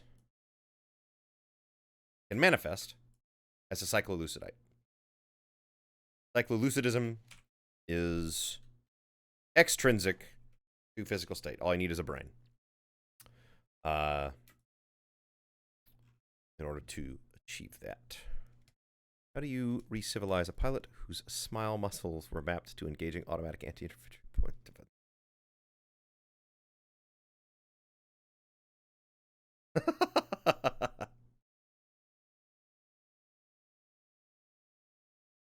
Let's take it. Flying Debris has some of the absolute best gags. Just incredible. I'm so thankful for that. So finally, we have begun to lay the groundwork to actually answer Melon's very advanced question. And to explain for, on the off chance we have anyone here who is not a pre-existing Brigador fan. So, let's actually bring up Oscar Allard. The only cyclolucidite explicitly stated in Brigador.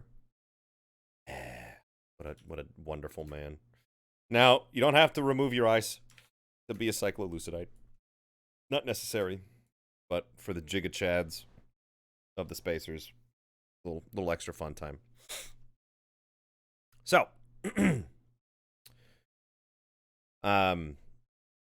cyclolucidites are people who have entered into a continuous dream state, a waking dream state that, as we have thus far established, enables a progressively increasing capacity for savant-like mathematical calculation and otherwise just sort of parallel processing.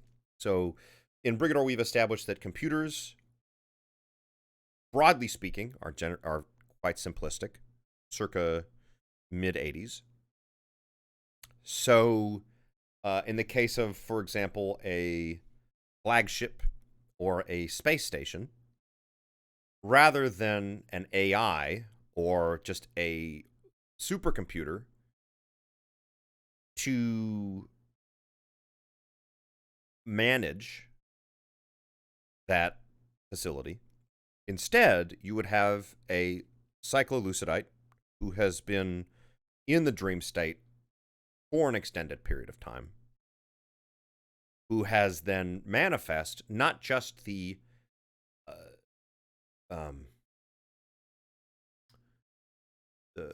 breadth of attention capacity to maintain the logistics side of a thing that large, but also has a degree of proprioception that manifests into the station itself. And this is where we're finally now beginning to talk about what Melon brought up and these ideas of mind-machine interface and why we originally watched those videos about the mirror box. Because the question is, how do neural jacks work from a participatory standpoint? And again, this isn't just writing lore to have lore, although that's great. We do these thought experiments because sometimes that can lead us to interesting, novel places by doing this exercise, and then we can use that as a basis for which to continue to expand the canon in more interesting and novel ways.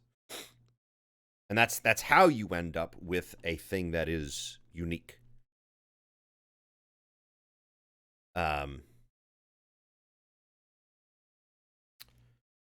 Yeah. So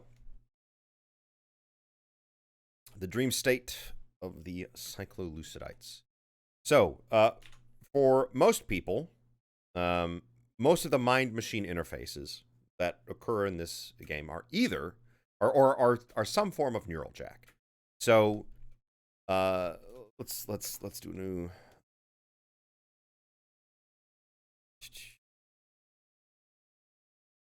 Over here. Let's talk about neural jacks.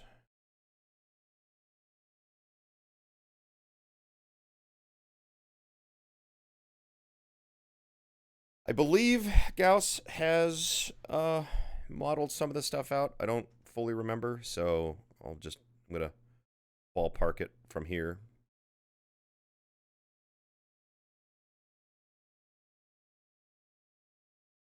So we've got Bald McChad over here with his impressive trap muscles. And look at that.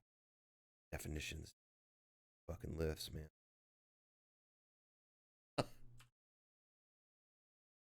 Okay. So somewhere around here going to be a horrific port. Gasketed.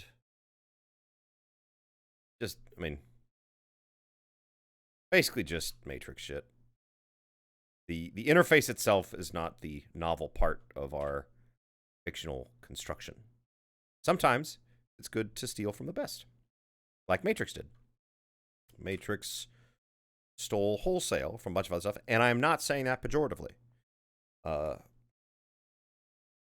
guess borrow or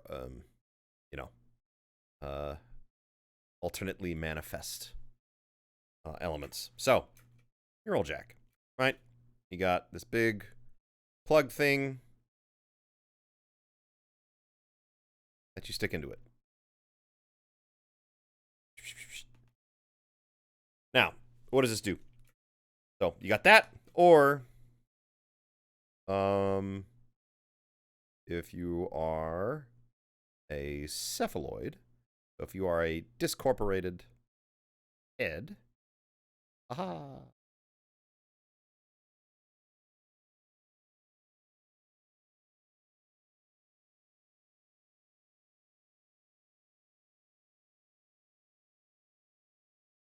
And you didn't already have a neural jack established. Instead, you would have a foundation plate, right? That's probably some big thing like this.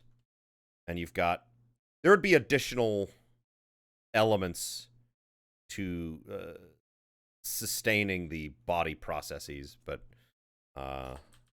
I will not illustrate those for now. So instead, we're just going to say big mystery box.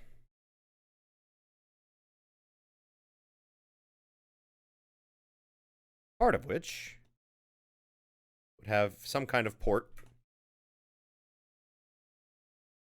for integrating into the nervous. Now, something we've also talked about, but which we haven't really established, but which you get a hint of with one of the very first characters authored, Antero Guillen,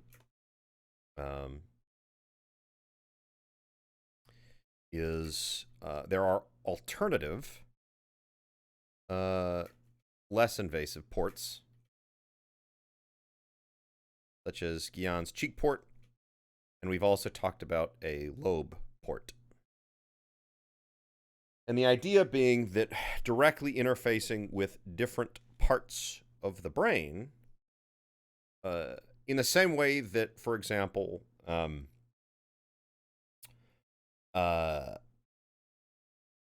high-frequency trading, right? Those guys spend incredible amounts of money to build closer pathways to get more direct access to the trading locus, right, to the stock exchange. And the idea is that similarly, different neural ports, neural port locations, might manifest as different things. So, for example, optical nerves so if we look at the brain, here's... Oh, is this crashing? Is my stream crashing? What's going on here? That was weird. So here's big old squishy brain. Computer's been a little hinky lately. Pardon. Squishy brain. So optical part of the brain is in the back. Counterintuitive. I know. So eyeball stuff back here. A lot of decision making, I believe, is towards the front. Forget the rest of it. We were talking earlier in the chat about corpus callosum and some of these other things. So yeah. So for example, perhaps a dedicated surveillance, not even necessarily a cephaloid, just a person with a neural jack who's just all eyeballs all the time. You might see that manifest as like a high occipital port, like up here. I don't know why that's like weird Homer Simpson.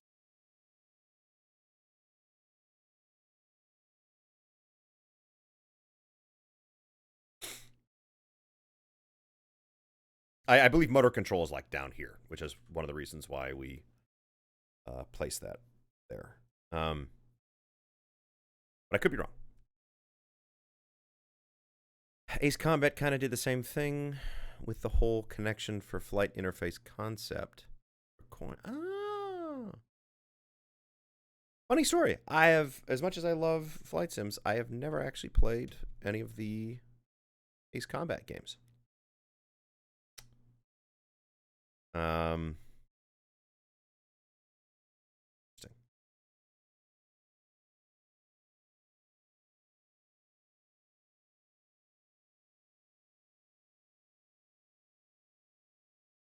Anyway, so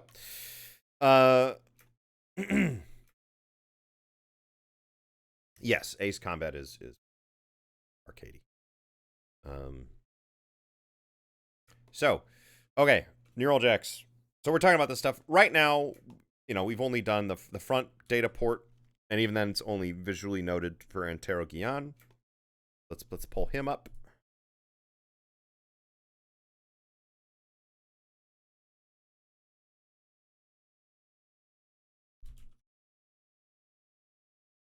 Look at that love spot on his cheek.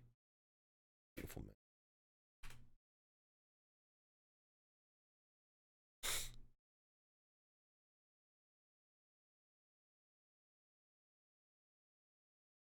Actually, okay, cyclolucidites, and we forgot one more.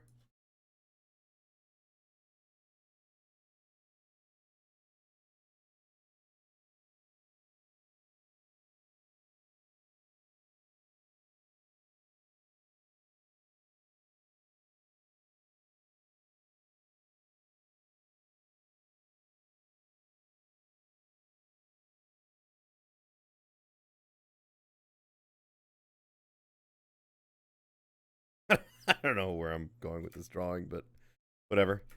Revelators.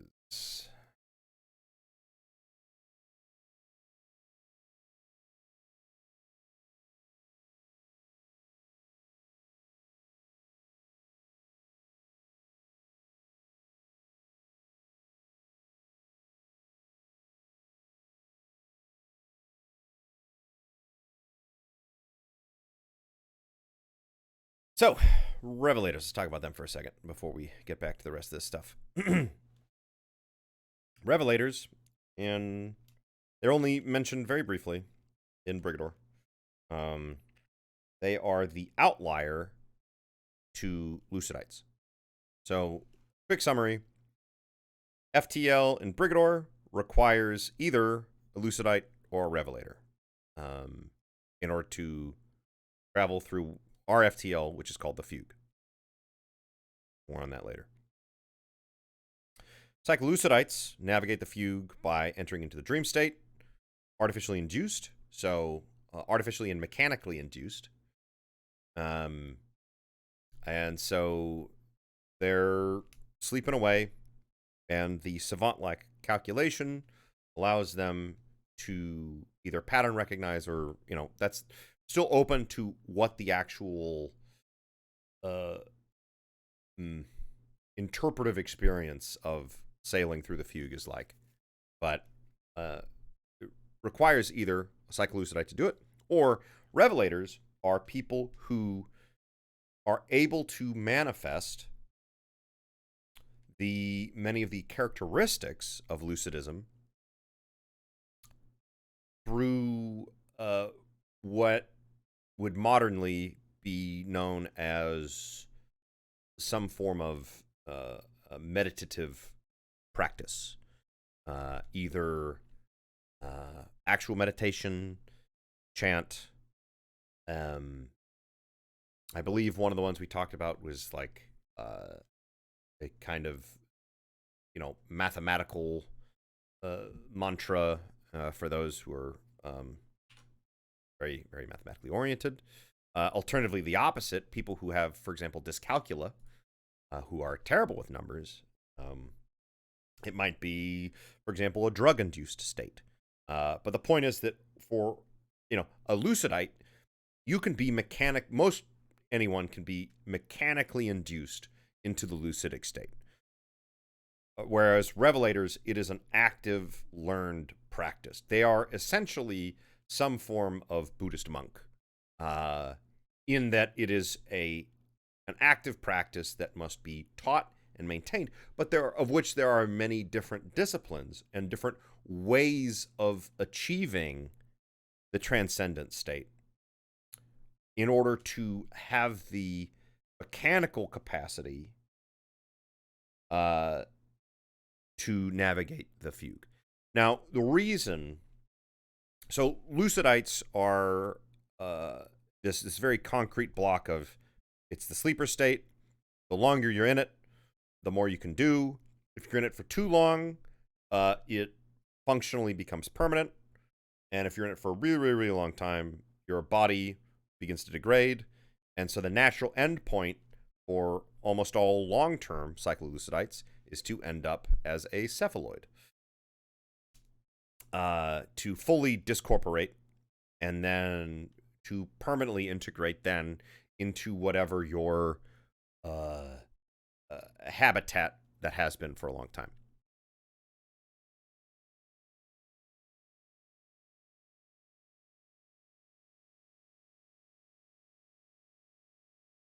No, that's interesting. Is it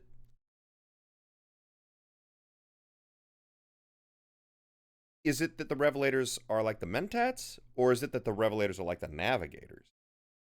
Because especially with the mentat focus on the calculation human computer stuff, that to me says more lucidite. But again, it's been too long since I read the books, so that interpretation might be incorrect. But okay. If that's the case, then okay. Yes. Okay. Yeah.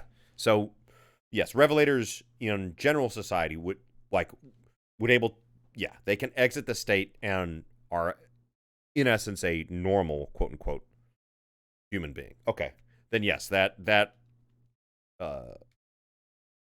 comparison is apt. And yeah, so that's the other thing too, is that the longer you've maintained the dream state, generally speaking, the more disconnected to worldly things one becomes, right? So if we did like a the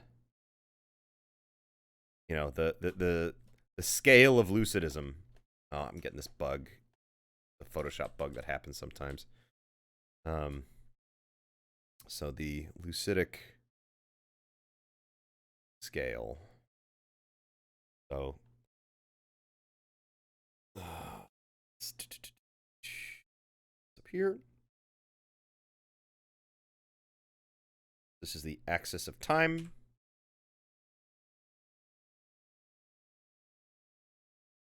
So just entered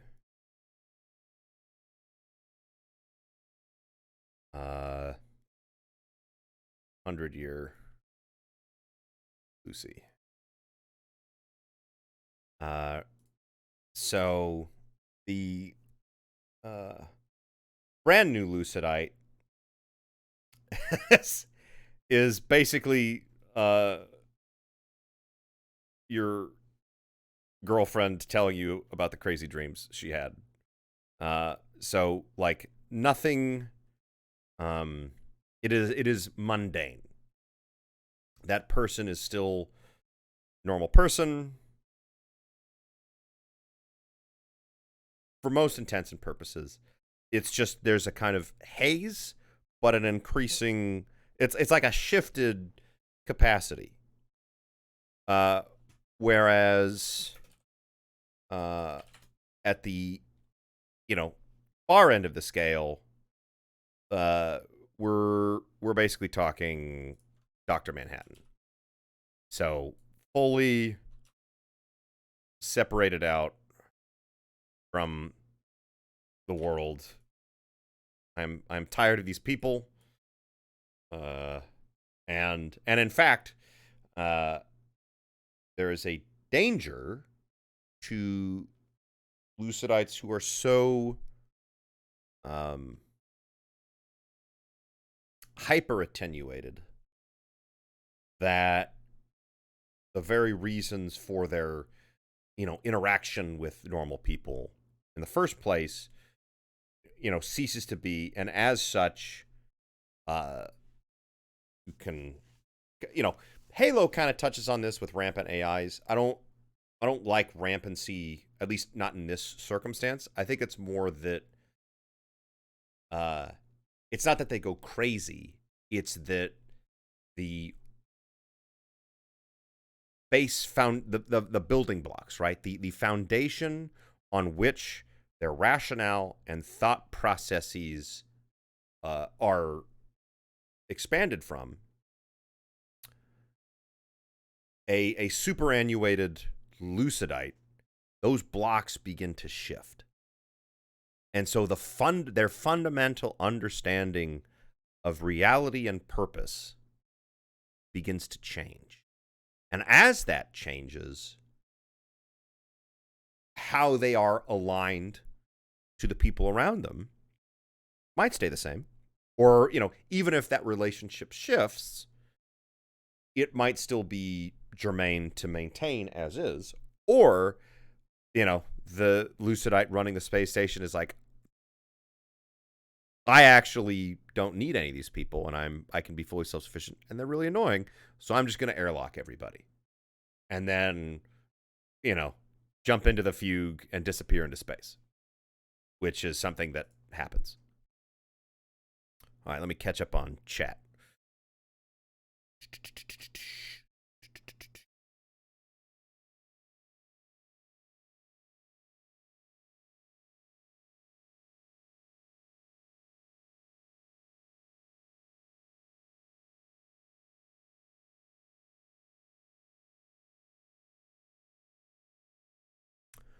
Really? That's fascinating, Melon.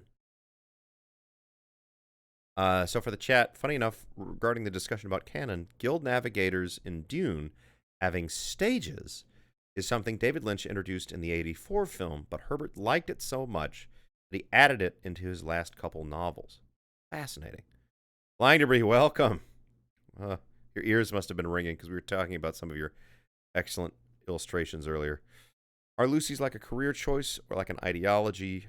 Like, would any given Lucy be like, gonna try it for a few years because the pay is good? I think that's how a lot of people enter into it. kind of a. There are some people for whom it is a very obvious choice. It's like, I don't like people. I think, especially for certain types of neurodivergent people, there is a natural appeal to the lucidic state because a lot of the very same issues and frustrations that certain types of neurodivergent people have. So, for example, inability to read faces, or the discomfort in social entanglements, right? To be a lucidite who's like a systems admin, who's not actually interacting with people, capital P people on the whole, but instead are just crunching numbers, and there's that one tech who's feeding the numbers, and it's like, yeah, right, we got the 20 tons of beef patties coming in, and I need to turn these into soups. Like that's the extent of the social interaction. There's a natural appeal and a natural, I think, shunting or funneling that would happen in that case. Now, the question then, of course, is how does how does a neurodivergent brain then manifest as a lucidite or through the neural jack? And that's something where I think I don't have a clear angle on that right now, but it's something I want to keep in mind, either for interesting storytelling or just as a thing to explore when we have a more discrete angle for it. Dr. Ligma from the MAVS. Transhumanism. Yeah, I think at the Sebasto, at the very, very ends of it, yeah, the hyperannuated cyclolucidites does starting to get to, it's the closest we get in our Brigador universe, at least right now, to transhumanism. That's the only time we even touch on that kind of stuff. But yeah, it's definitely related. Is this a thing that happens regularly, or are people hand profile incidents? So, Nixon, that's a great question. Where we're positing it on the timetable is that it's still not clear if there's a shelf life on lucidites. So some of the original and oldest lucidites are still kicking over 100 years from their incept, to borrow the term from Blade Runner. And so where we're at right now in the Brigador timeline is that the real weird shit is just starting to happen. With the first instance maybe being, 30, 40, 50 years before present day. So long enough that, some space station disappeared, so some real weird shit happened, and now we have room for the player to then, in either some future story or game, encounter the results of that. But it is new enough that it is not a well-understood thing. And suspicion is just now starting to manifest about, like, oh shit, like, can we trust long-term lucidites? Like this lucidite's been station chief for 100 years and runs like clockwork. What happens when that clock stops ticking?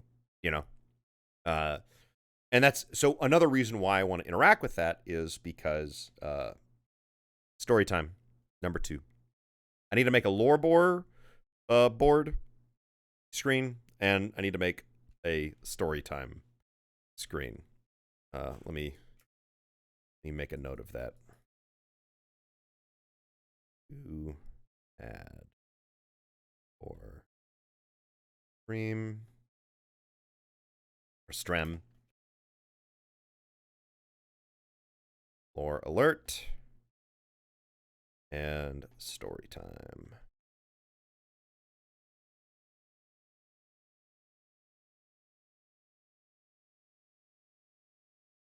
So one of the other reasons why I want to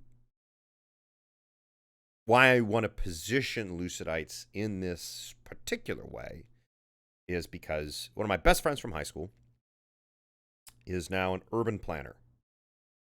And the U.S., unsurprisingly, and actually much of the developed world, especially Europe to varying extents, but especially U.S., is basically a giant ticking time bomb right now from an infrastructural standpoint. And the reason why is because post-Eisenhower boom, right? So President Eisenhower, after World War II, builds the interstates in the 50s. And America really settles into the mass adoption of cars as the method of transportation in the United States, right? So what happens as a result of this? In towns and cities, you now have, so if this is like an aerial view, right? So you've got the interstate running through it, and then, okay, here's the, Topeka, Kansas, or whatever, right? It's got all these little arteries coming off, grid streets, etc., right? And then you've got your big farms out on the edges. The interstate, that shit gets maintained, right? We, at a federal level, we have taxpayers paying in money at state and federal to maintain these interstates. Okay, that's taken care of. Now, as interstates got developed, you had this self-reinforcing cycle of, okay, more and more roadways are getting developed. It's easier to use cars as a primary method of transportation. Trains are getting fucked. Pardon my French. So trains at this point are on a just downward spiral. And towns and cities are increasingly building, they are widening their roads to facilitate all of this increased traffic. Because now there's interstates, there's interstate commerce, there's all these cars coming in, more people are buying cars, so now more people are using cars. You need wider streets. You need tougher roads because we've got bigger and bigger trucks, all this stuff. What happens? Well, you get the suburban expansion. So whereas this might have been a really compact town, even small towns were still comparatively compact. Instead, you end up with this massive suburban expansion going on. And the roads that they build as you get further out from town squares get bigger and fucking bigger. These big old girthy veins, road arteries going through these suburbs. What's the problem with that? Why, who doesn't like big wide roads, right? Well, let's talk about the what is it? The square law, the square cube law. Damn it! I have to leave for work. I was talking about transpo planning. The only thing I actually know how to do. Sorry, Melon. We'll get into it next time. Well, specifically, I'm talking about infrastructure costs because I'm a systems designer and I love that shit. Okay, let me catch up on what people are talking about.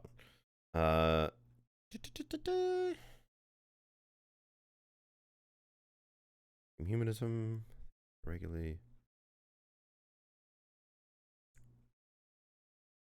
Melon, shackling Lucidites is a thing we'll talk about later. I like it.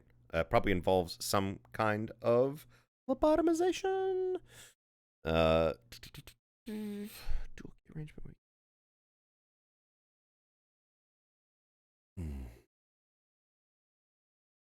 Cymac, that would be awesome. Space Station 13 shit.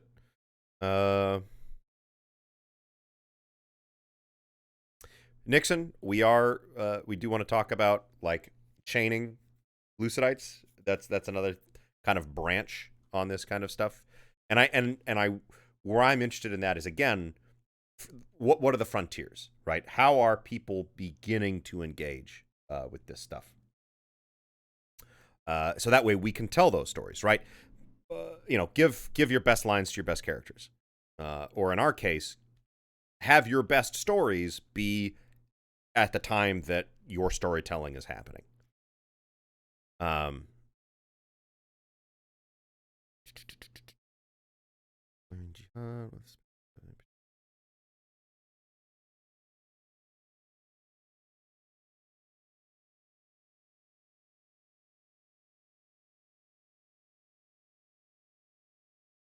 Yeah, Zabasso, to be clear, Killers is in development. Things are going along, and I might even show you guys a little bit of stuff at the end of this.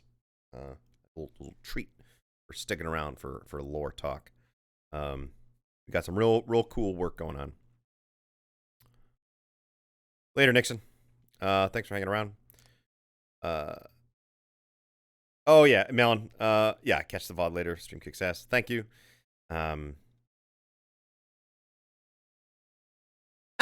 Slunky. yeah. I realize the irony of mentioning the square cube law for being a mech game developer. But where that is relevant with this infrastructure talk that I'm talking about. So, roadway maintenance is calculated by square feet.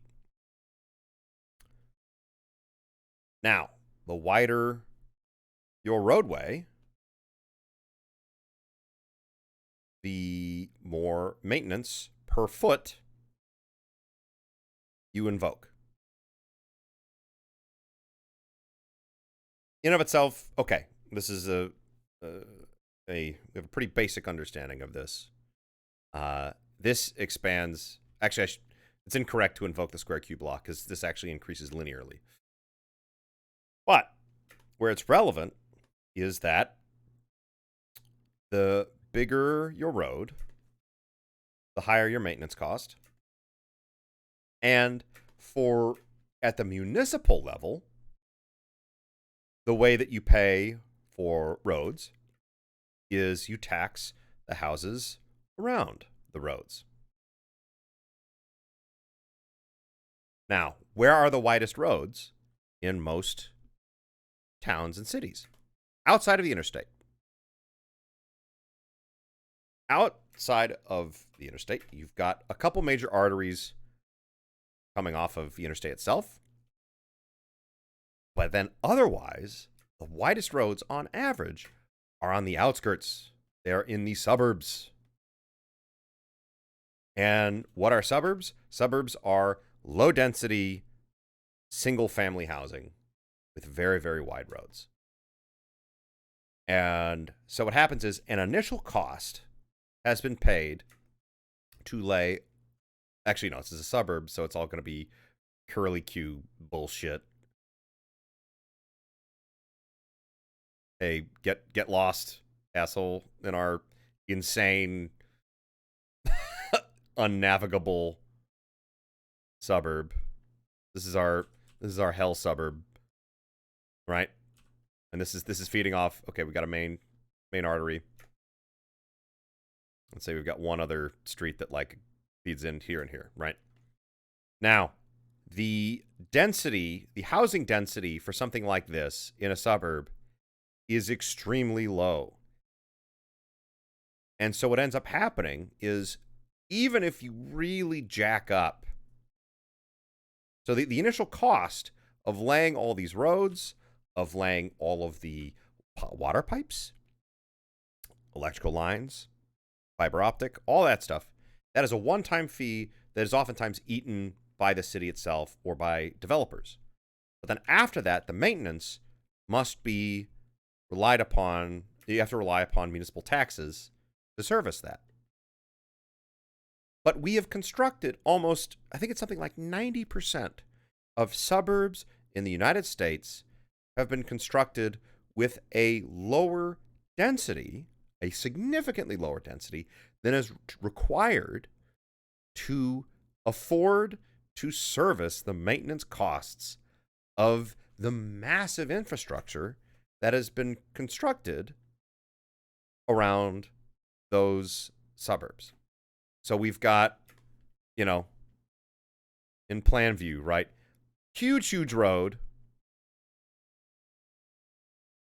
And like one house every 4 acres. And so now you've got 4 single families having to pay maintenance costs for this huge-ass roadway and all of this plumbing and piping stuff. And this would be okay if we had been planning for this from day one. But we have not been.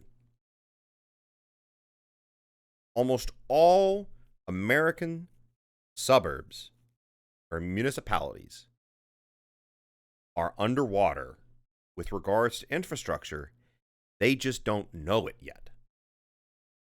Because pipes, most of America's sewage and underground piping is between 70 and 100 years old.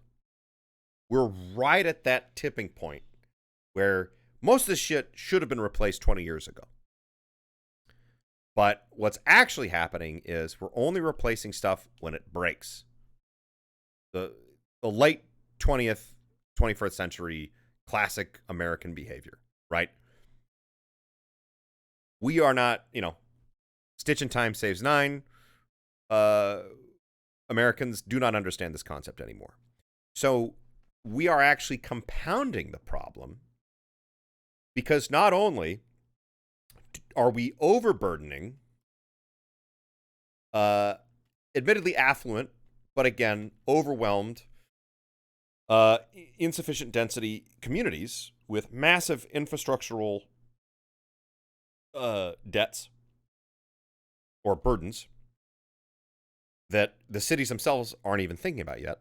But that is compounded by the fact that rather than getting ahead of the costs and paying to maintain in time, instead, we're waiting for breaks to happen. And fixing that shit is, we're talking 5 to 10x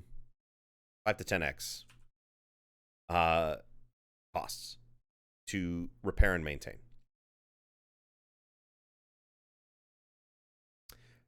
Mr. Yu, basically, yeah, this is roads, this is sewage systems, and also just pipeways for if it's underground electrical, telephone lines, all this stuff. All of this infrastructure is all coming due in the next 10, 20 years. And almost, according to my urban planning friend, almost nobody is properly planning for this because that's not how you get reelected. It's not sexy. It's not sexy to plant trees for future governors. What's sexy is new housing development, bigger roads, yada, yada. And here's what's crazy, right? Talk about systemic issues. Americans, we love our comedically large fire trucks. These enormous behemoths. Got a big old ladder. Here's my super shitty fire truck, right? Okay. This fire truck, the full-size American fire truck, has a minimum roadway width in order to be able to navigate. Now, what has happened is that when we did the last major pass of like new fire trucks, it started in the early 90s. And who wants, stupid baby fire truck that is reasonably sized compared to a person when you can buy a Gigachad fire truck that has all kinds of cool shit in it? Right? So, a bunch of these towns ponied up for these massive trucks. And then didn't realize that these fucking trucks have a minimum roadway girth of something like 25 feet. They can't even turn unless these roadways are enormous. So now you have a reinforcing cycle of building enormous roads that are not needed for explicitly transit or, urban or suburban pedestrian transit. But we're building these huge roads simply because we got this super expensive fucking fire truck that has to have these extra girthy roadways. And nobody wants to just say, okay, sell the huge fire truck, get the baby fire truck, and then let's build reasonable sized roads. So yeah. You don't understand how a road can be unsustainable.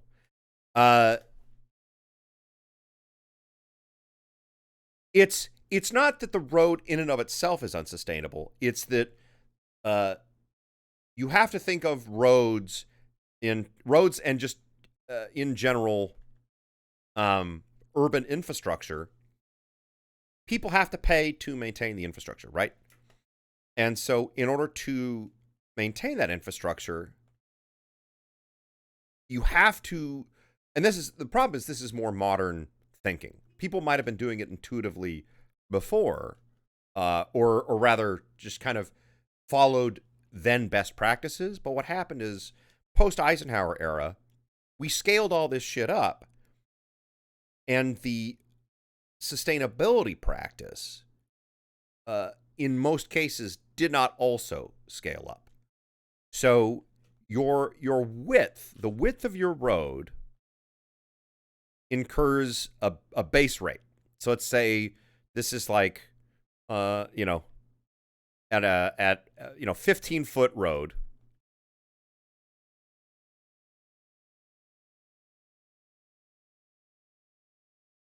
And I don't remember the actual figure, so this is just, I'm coming out of my ass on this. But so let's say it's like $20 per day per foot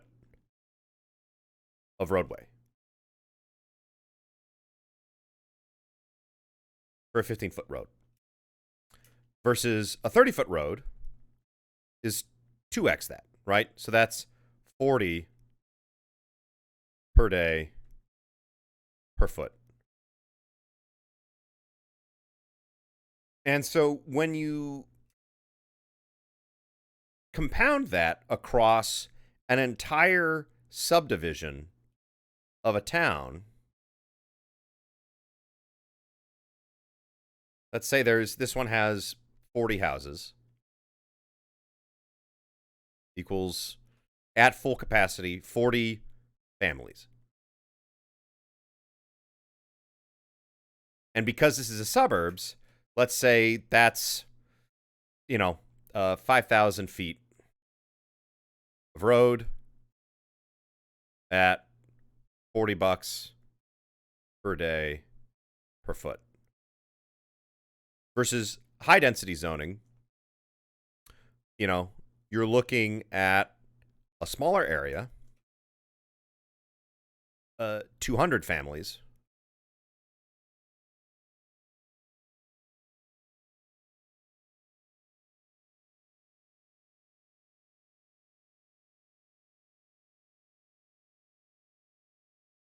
And only $20 per day per foot.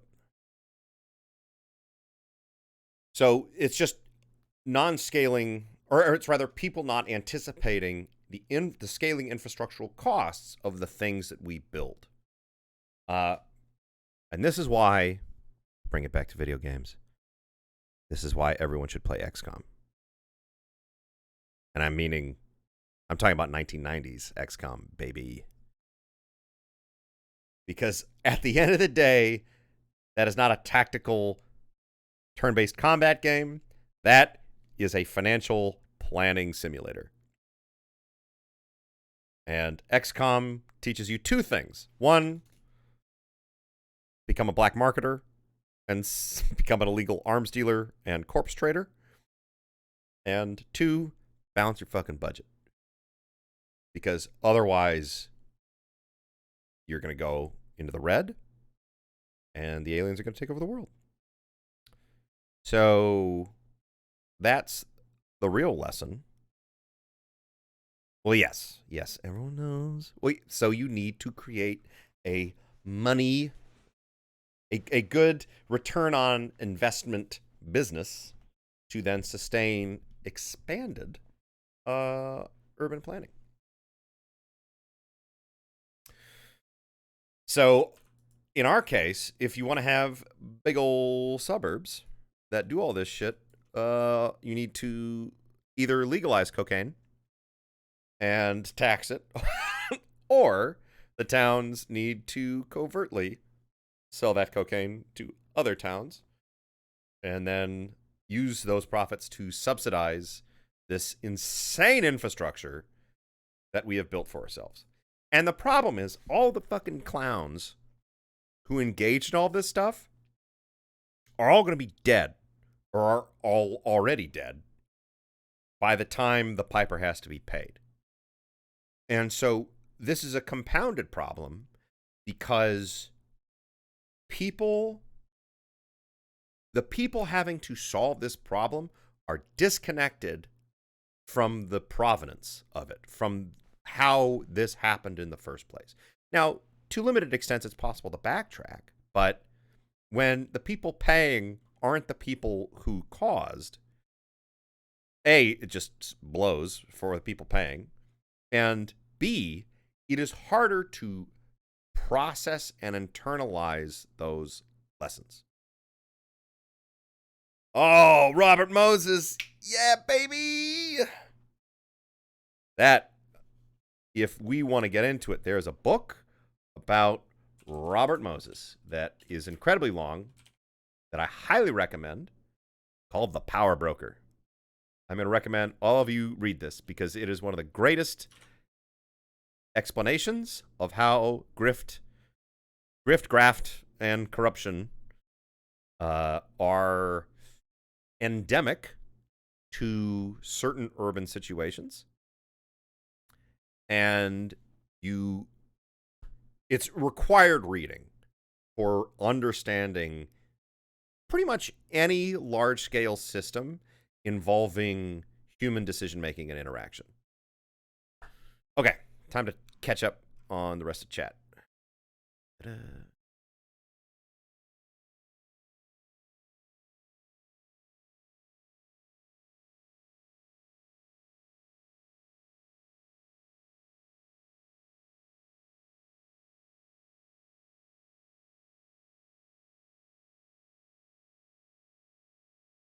And while I'm catching them on chat, A, any questions you got? B, is what I'm saying interesting and or engaging? And does it make sense?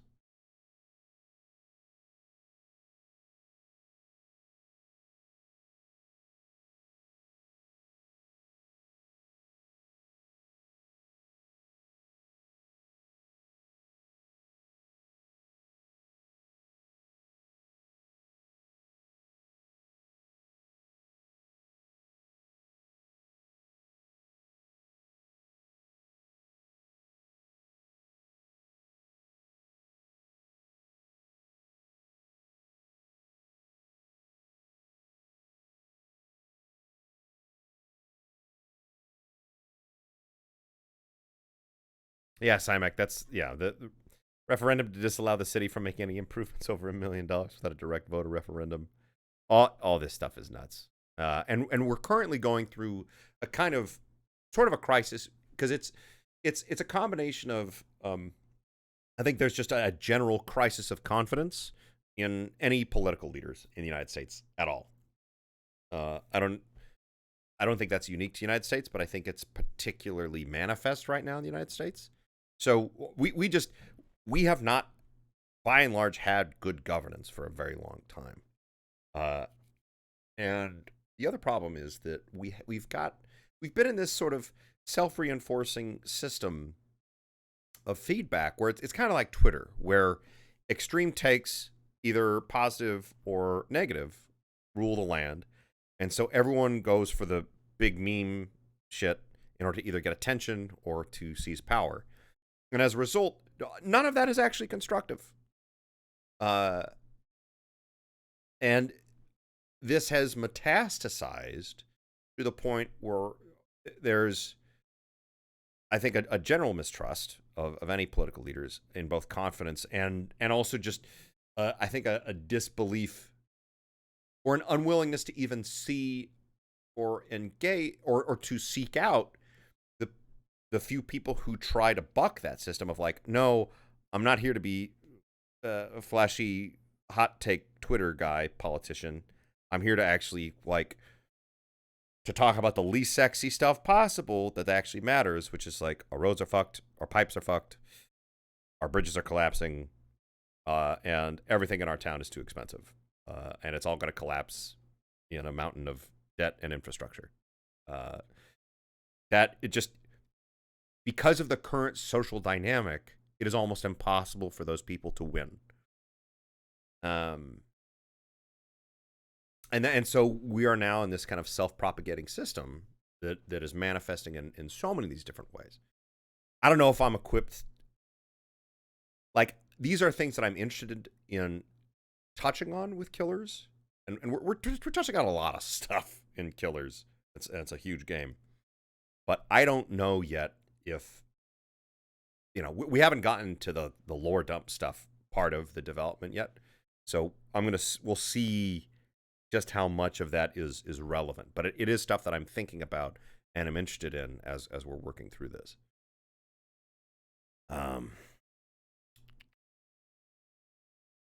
Why are the train tracks so wide in Solonobere?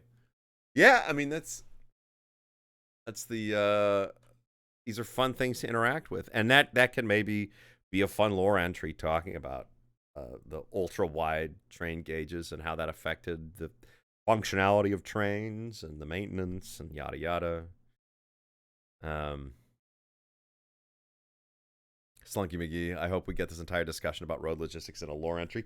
I would love to do that. Like, my goal with making games like this is I want to use the guise of Brigador as a cool, hopefully, cool franchise to very baldly talk about real problems. And even to the point of, like, I have a running agreement with my friend who is a urban planner. If we are actually talking about this stuff, I'm going to hire him, and I'm going to have him look at our stuff and then process that and kvetch about road maintenance or what other stuff. And I'm going to work with him to turn that into lore entries. And that way, while there's the enjoyment of it expanding the canon and enabling more of a integration into this the fandom, into the Brigador universe, at the same time, you are learning about, we've tricked you, you are learning about and engaging with and equipping yourself to think and talk about these very real problems. And that's a major thing for me, is that's how good entertainment works.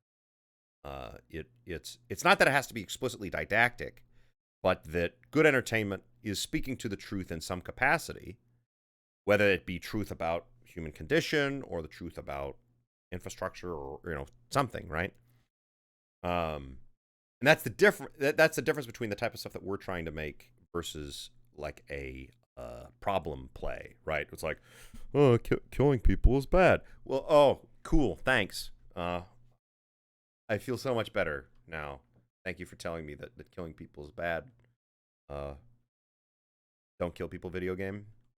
Mamet actually talks about this, which is that a play that explicitly carries you to the conclusion, right? That says, here's a play about why killing people is bad. And at the end, you're like, that was a full, delicious meal. I agree, killing people is bad. And then you never think about it again, and you have internalized nothing. Because it is something that has been told to you, and you're not actually interacting with it in a meaningful way. Whereas a play in which a person, for very convincing reasons, kills somebody, and we put you in the shoes of either the killer or of the person trying to investigate it, and then at the end, leave you with the question, with the discontent of a non-satisfying conclusion. You have to chew on it, and you have to engage with it. Say, well, shit, I empathized more with the killer, and now I have to think about what would I do in that situation, and the discombobulation that comes as a result of that forces us to engage our faculties, both moral and philosophical, and that's ultimately what makes us makes us better people and is the teachable moment. And that to me is a lot of the function of entertainment. That is a fucking sidetrack. Too much talking, not enough cool music. So to treat you guys, I'm gonna pull up a Killers track while I read up on comments. Start with one you know, and then maybe I'll sneak in one you don't know.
Thank you, Simek.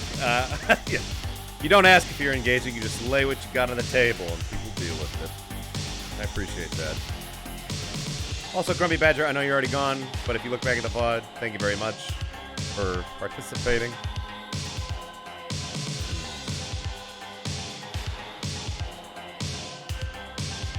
Oh, we got some XCOM discussion going on here.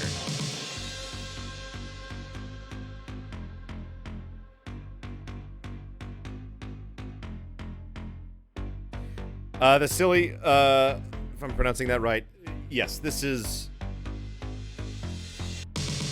long digressions that eventually circle back, but this is just what happens. This is why my brain, this is you guys getting a picture into how my brain works, is digressions into digressions into digressions that eventually maybe circle back, but But also, I'm trying to give you guys a glimpse into how I look at things, or like how we get to some of the conclusions that we have in Brigador Killers, as you'll see coming up. How and why we get there is to think deeply about things, even if there isn't an obvious conclusion to draw from it that has utility within the game, right? Because in a way, it's almost like stockpiling ammunition. That then, say we're doing roadways on planet Volta, I can now reach back and think about, okay, is there anything that I already know in this latent memory bank that could be relevant to this, that could then inform me and help shape what we are creating here in an interesting way. I am still not caught up on the chat, so I will treat you guys to one of my favorite tracks from Brigador Killers that has not been released yet. So this is The Bull.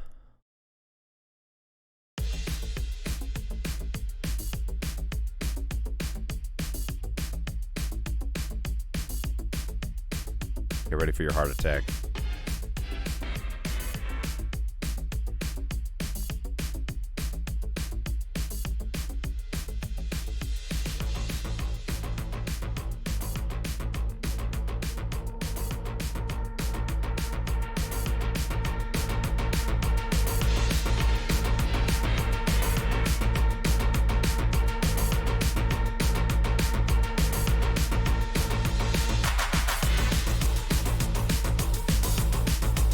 Hello, Eschaton.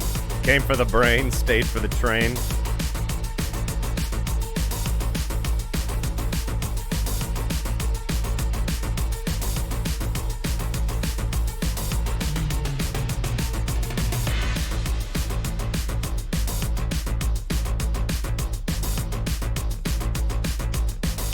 Mr. U, make killers so that the killers end up putting down their guns and running for the local office to unfuck the Nossen transit situation. I think that could be interesting. But I think that's a different game. It's not quite as fun and bombastic.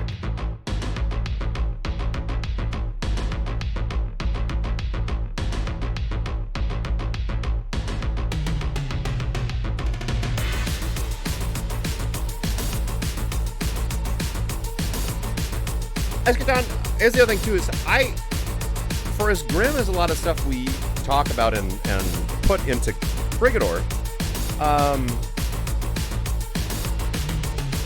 I don't think it's nihilistic. I think, I'm gonna be quiet for this interlude because I love it.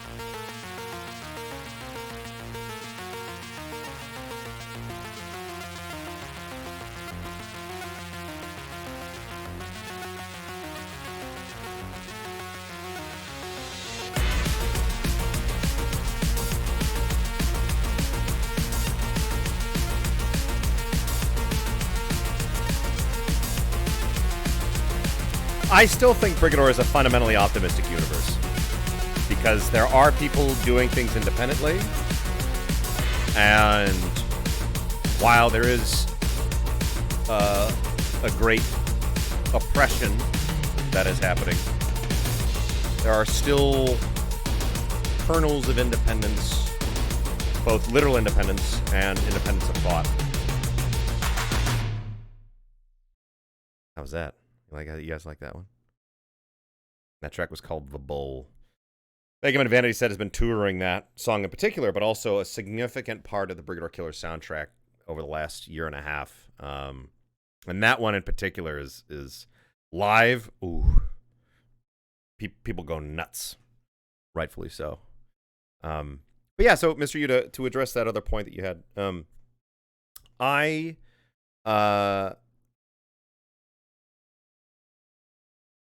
am not. I'm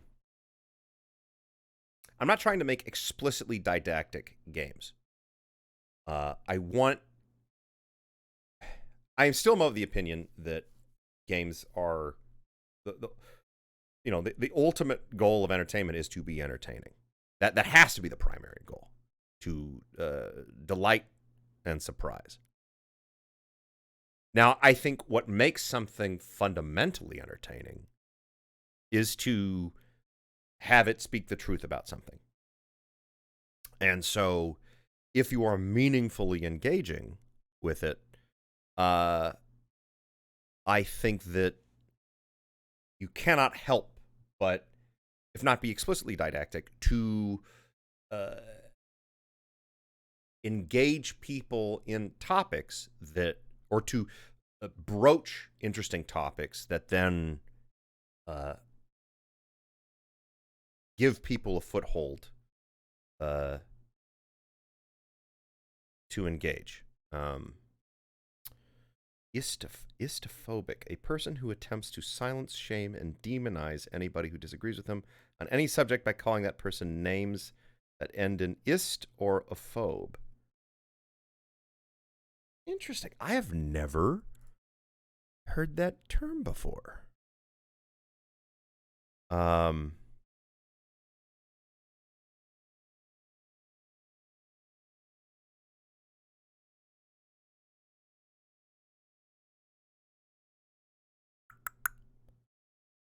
Okay, I will play one more.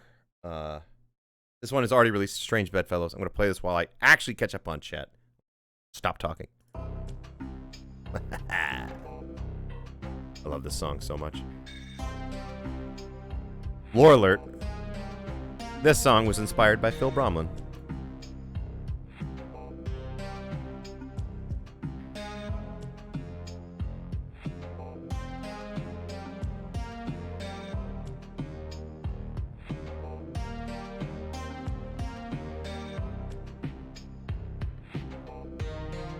Feels like a payday leaked into Brigador.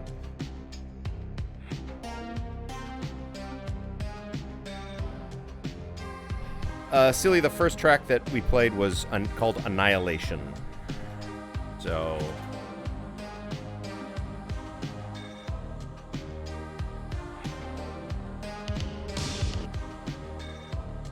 this is Annihilation. And the current one that's playing is called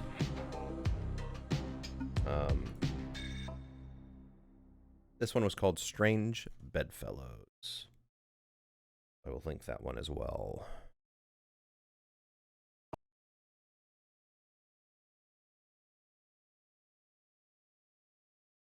Glad you guys enjoyed The Bull. This teacher is the one who shows you the truth and lets you draw your own conclusions to it. Yes. But yeah, okay, so the other thing is to address the nihilism stuff. I still think Brigador is a fundamentally optimistic universe, and it may not come across that way, but I am engaging with it in an optimistic way. It's just that, as currently manifest, we're hitting you with some real sad parts. But a lot of that is so Killers. I'll tell you right now, like the Killers book is dark, even for the Brigador book. Like it's bread goes places, and Killers, while mechanically not as intrinsically violent as Brigador was, so in Killers you'll be able to do stuff. You'll be able to complete a mission without firing a single shot. There will be things you can accomplish without killing anybody. But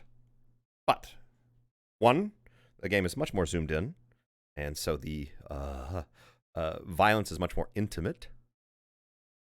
And two, we are operating on a much more realistic scale of violence, which is to say, the proportionality of a pistol versus a machine gun versus a 50 caliber machine gun versus a tank cannon. In Brigador, that was a fairly narrow band. In Killers, we are going very, very wide with that, and I will actually show you that shortly. Esh, Bromlin is loosely based on a real life person. And that's all I'm going to tell you.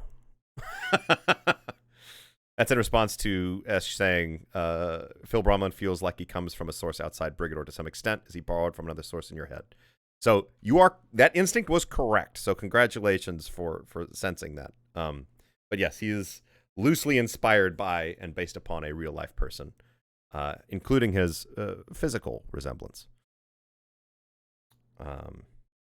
Let's play Incite the Riot. Yes, that is a good call, Simon.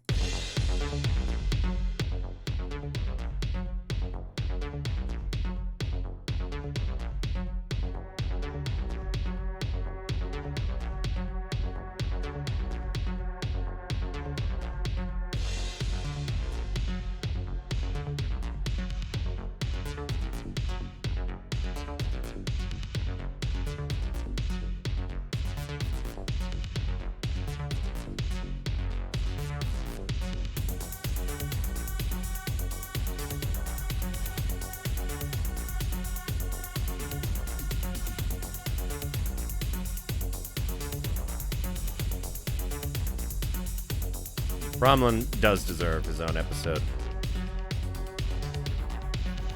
Sebasto, yeah, so your question, even if it's an optimistic setting, Brigador absolutely doesn't tell an optimistic story, so I'm wondering how Killers' tone compares to the first game in that sense. I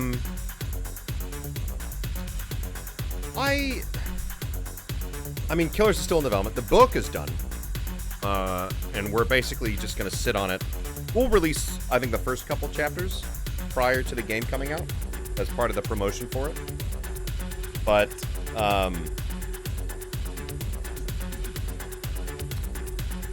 the game itself is still enough in development that I can't speak on it too much. But I don't think of it as, I guess it is dark, but rather I'm trying to create a game that is meaningfully interacting with real life issues, right? Because a big, I was, a lot of the, I won't name anything in particular, but I am 34 years old. So when I was a 13 or 14 years old, I was born in 87. There were certain events that, people of my generation and older are still coming to terms with, and people of the younger generation basically don't have context for it. Or it's just this kind of weird, lingering thing that they're not necessarily fully interacting with.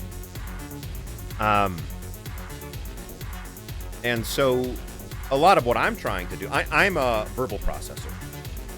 I have to talk through things or do things in order to contextualize and internalize them for myself. And so a lot of the work that Gauss and I are doing with Brigador Killers, and I think this franchise as a whole, is trying to meaningfully interact with and think about events that are relevant to people living right now. Ancient. So old. Gauss is 40. How crazy is that?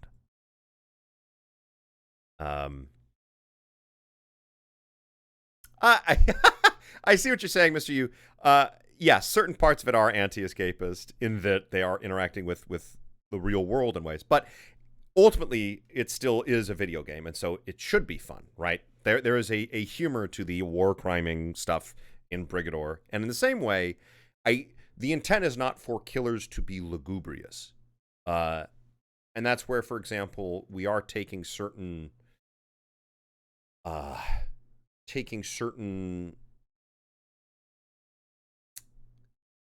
elements. We're learning off of past games as much as we can. That was actually kind of a mistake we made with Brigador, was we tried to invent too much, and as a result, a lot of people came into the game with not enough connective points, and so it made it difficult for people to get into the game. So with Killers, we're spending a lot of time looking at how to actively invoke games that are currently in vogue right now. So Grand Theft Auto, for example, is a major touchstone for Killers.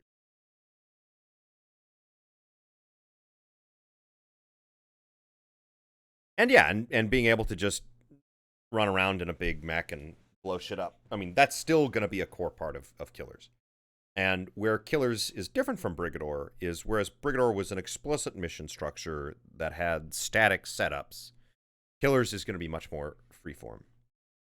So now that I've talked about Killers a bunch, let's do a little Killers. Show you what I'm working on right now. So this is, we haven't redone the UI yet. Fairness, Brigador the game and Brigador the Discord server are difficult for me to separate at this point. Yeah, and that's another thing too, where we're trying to get more of this stuff out. Oh, right, I forgot to switch out the executable. Excuse me for one moment. We just patched something new into the game. Let's do some.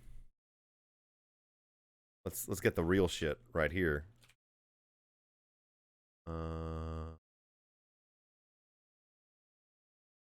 Okay.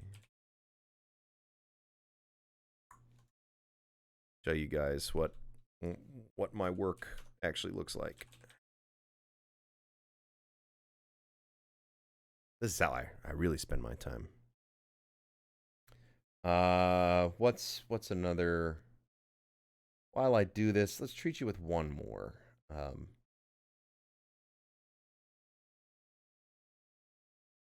This one's called. This is an interstitial track called "Who Do We Kill?"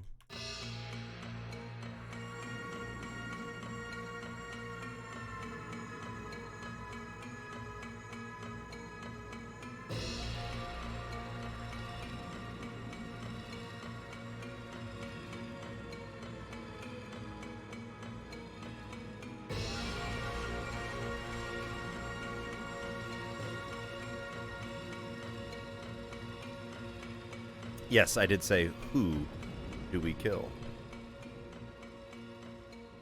But are those the only people that we kill? Ha ha ha ha!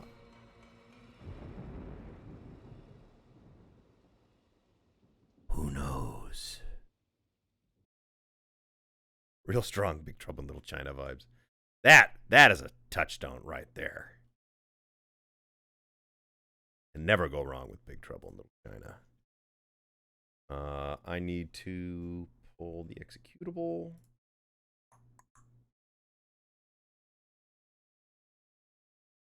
Un momento, por favor.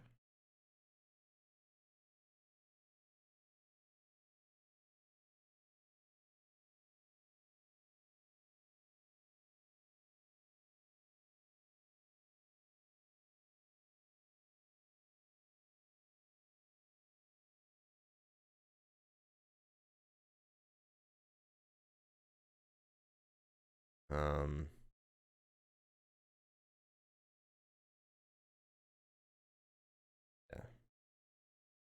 Okay, this is actually going to take a minute, so I'm going to play the bowl for you guys again.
Watch the numbers go up. Number go up. Welcome to the number go up stream.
Perfect timing.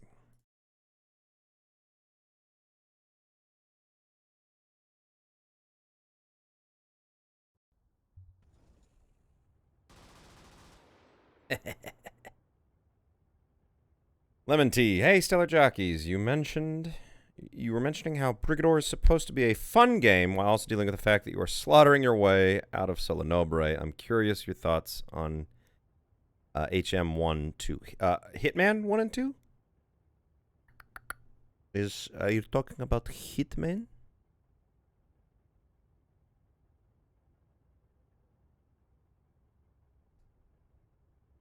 This is just placeholder stuff. This is a shooting range or experimentation. I'm showing you a very limited slice of Brigador Killers. So, you can run around on foot in a power suit. This is my bone saw in hand. And you can switch weapons. And you can reload. Load that gun, Big Daddy. Brigador ASMR stream. Wow. Look at him reloading. That MG42 look-alike. Beautiful.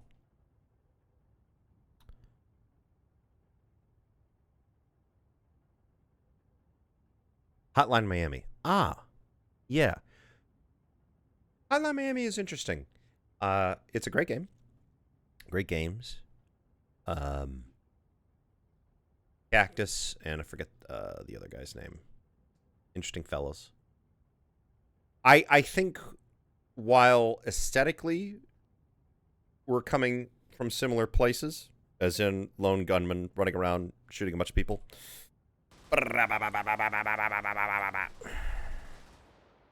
I think, practically speaking, excuse me, or at least tonally, we're coming at it from very different ways. Hotline Miami, and again, it's been basically a decade since I played that game, but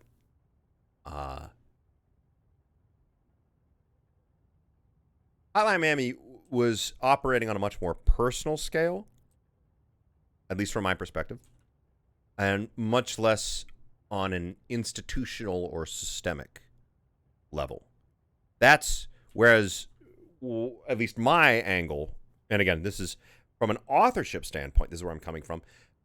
As an audience participant or, player, how you receive it might be different.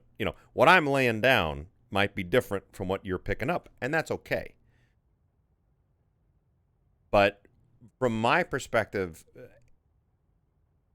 the authorship of Brigador Killers, and a lot of these other things as I'm building them out, I am trying to look at things from an institutional and systemic level, both from the narrative standpoint and from the gameplay standpoint. I'm a very strong adherent to what you would call ludonarrative consonance. We need to once again invoke Marshall McLuhan. The medium is the message. And as such, to me, in video games, that translates to what you do in the game is the message, regardless of what the story in the game is. And so we have taken pains with the creation of Brigador and now Brigador Killers to have that be consonant, right? To have the story that we are telling you explicitly line up with the story that you are playing, the Ludo, the play narrative. Let me catch up on what people... Oh, Skull Goblin, welcome. Getting Crusader vibes. Check the log on the Betka. This Betka, by the way, is not the new model. This is the original Betka model from Brigador that's just been scaled up. Gauss is currently working on the new Betka that will be soon to replace this. That will be much more Kino. Also, this Betka is actually, on a scale standpoint, is slightly too big. The proportions are correct, but needs to be a little bit smaller. Boogie Bogus. The shadows... Shut it down. So, the shadows are funky because this is not a true 3D game. And we got away with this. Oh, that's funny. That's a new bug. I need to tell that to the animators. I'll save that for later. Wait, shit. Hold on. Pause. Oh, that's funny. If you try and sprint while frozen, you get that weird stuttering. Print screen that. This is going to be actually really hard to screen cap.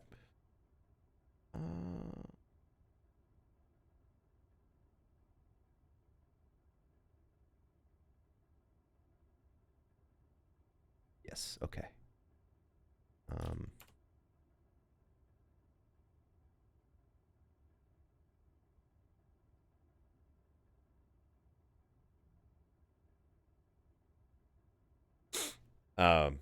Sorry, had to do a quick bug report. Actually, I need to test this. Does that only happen if the gun is empty? Or... No, okay. Okay, actually reading chat and responding. Modern, shut it down. Sorry, I short-circuited between Lemon Tea and Lemon Bird. Kerbachev, Stellar Jockeys, you ever play the Crusader games? You bet your ass I played Crusader. Played the shit out of it. Many, many times. It was one of the founding inspirations. Crusader and Syndicate were the founding inspirations for Brigador.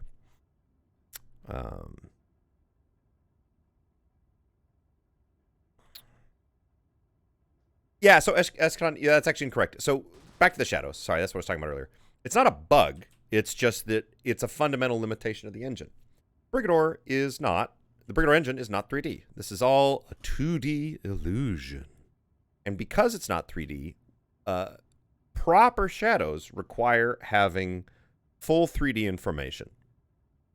Instead, what we do is we only have the normals for the front face of the sprite as it is the camera. So what is behind this character facing towards me? It's just like if you take like a mold or an impression, right? We only have that front part. And so in order to create shadows, we cheat by essentially just taking that front face that we have and extrapolating it out into space. So it's a cheat. And in Brigador 1, in the original Brigador, we got away with it much more easily because, so for reference, this was the scale of Brigador. Tiny, tiny, tiny, tiny, tiny. So the shadows worked in that regard. But since now we are on the at the foot level, we are operating at a much, much closer perspective. Some of these things, this is just part of the growing pains, and this is part of the reason why Killers is taking so long, is because of, as a result of scaling all this stuff up, there have been a lot of these things that have come to light that, okay, we are needing to address. Okay. Answered Kurbachev because name blah, blah, blah. The intended answer to the question, do you like hurting people, is yes, but to me, Brigador seemed more interested in asking, why are you hurting other people? Yeah, okay. So, to kind of put a final point on Hotline Miami, I'm not interested in the Spec Ops The Line, like, you killed all these people. Look at you people killer. Fuck you. I don't care about that. I don't like that. It bores me. There's plenty of, not to shit on Spec Ops The Line, there's plenty of interesting narrative stuff that they did in that game. Let me asterisk what I just said there. Please don't quote me out of context. But again, the ludonarrative consonance, right? What you do in the game is the message of the game, which is why, when we created Brigador, we weren't necessarily already thinking about what we were doing with Killers. It was just sort of a natural evolution to take the story there because, okay, Brigador was about, nationalization and the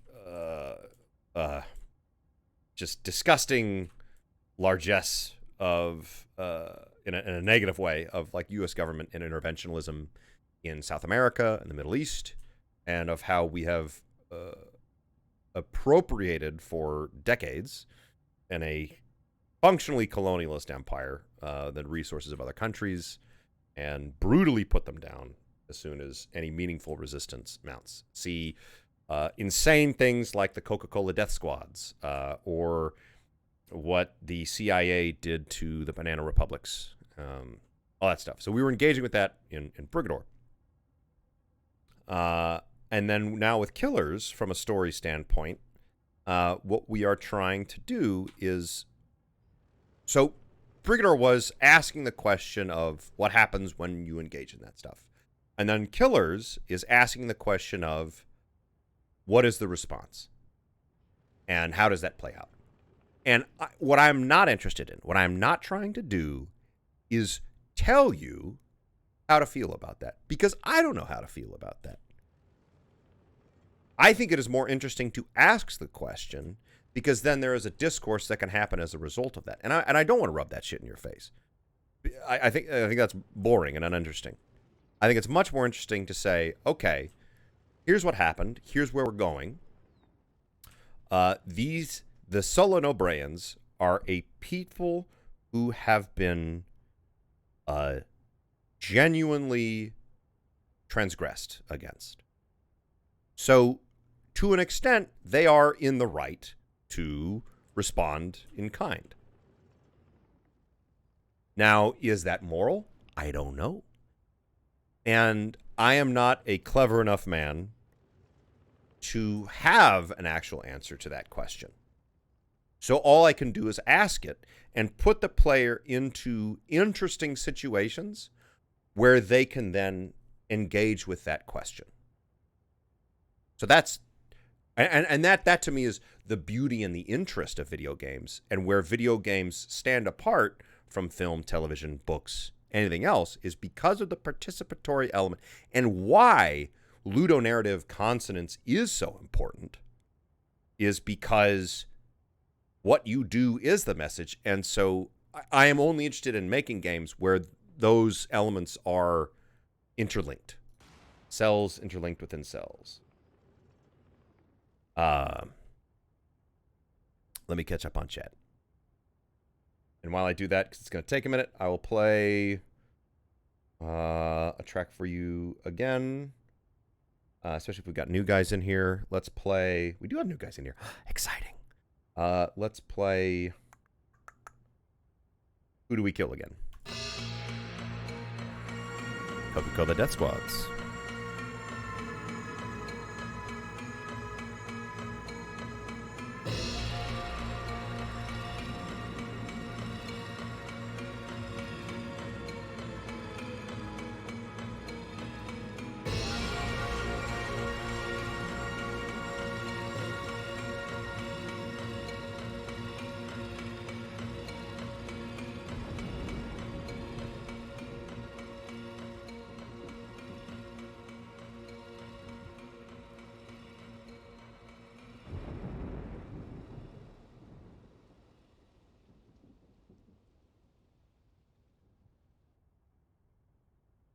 Thank you, Zapasto. Thing I liked about Brigador is that pretty much every pilot had a different answer to that "why are you" question. The thing was that every Brigador had a reason to hurt people, meaning the player fit into their role quite nicely, regardless of available context. And that actually, so in a self-serving way, this it flows nicely from my perspective, because obviously I would like Killers to reach a broader audience than Brigador reached, without, if you were here earlier, without sacrificing any of those core pillars. Killers isn't necessarily going to hit all of the same pillars, but I'm not going to disavow Brigador pillars. They just might not necessarily be included, but they will still be implicit to the content that we make. Yeah, Gorbachev, there's some pretty crazy stuff. Nestle is one of the worst offenders, by the way, when it comes to South America.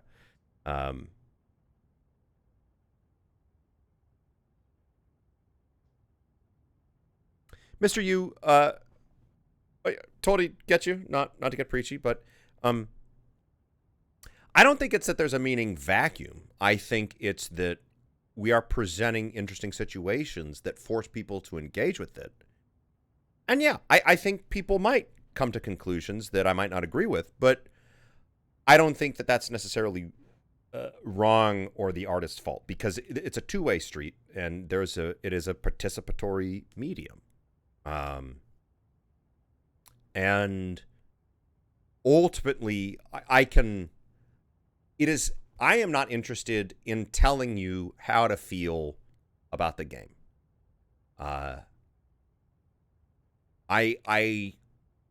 It is my job to ask the question and get you to try and answer it yourself. But I am not. I think on an individual level, you are engaging with the material and you come to that conclusion. And I think it is antithetical to the creation of meaningful art to try to answer that question for people. I think that's uninteresting. I can maybe point towards possible answers or point towards consequences of different ways of answering that question, and we're certainly going to engage with that in Killers. And it's why Killers will have humorous moments, but is not going to be the most chipper of games. But yeah, okay. Online open house supposed to be at facilitating. Welcome back, Melon. Glad to have you.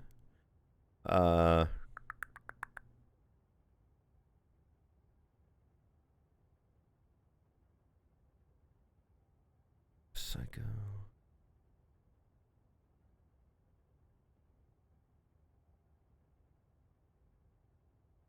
But yeah, so with Killers, while I'm catching up on this, but yeah, I don't know if people will listen.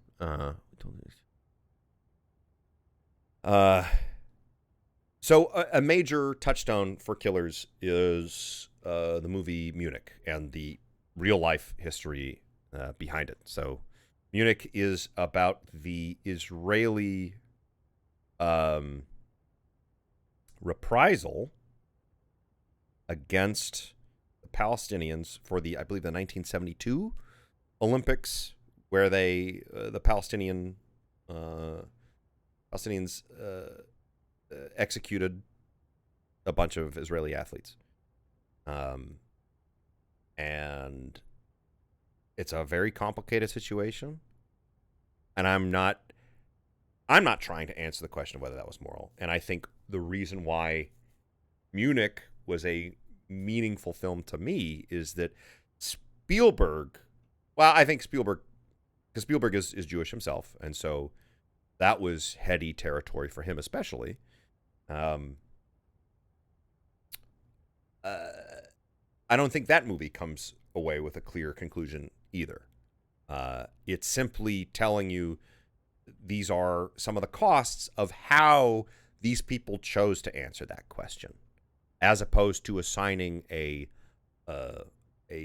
moral judgment upon that. Go back to the video later. Did the huge man talk about slime molds at all? I did not talk about slime molds yet. And in fact, we got totally sidetracked about neural jacks. But we might come back to that. Holy shit, it's 8:40 already? This is what happens when you guys get me talking. It's also why I'm extremely hungry. We'll probably go for like half an hour more and then close it out. But yeah, so in BK, it's the no brands, and this is why Munich is a touchstone, is that no brands are justified in pursuing reprisal.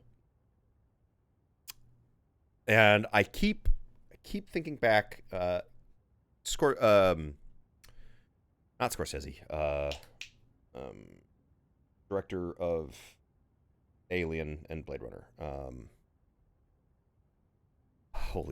Why am I blanking on this? Ridley Scott. I knew it was an S. SC. So Scott's Kingdom of Heaven, which the theatrical release was terrible, but the director's cut, which has much more of the context, I quite like that film.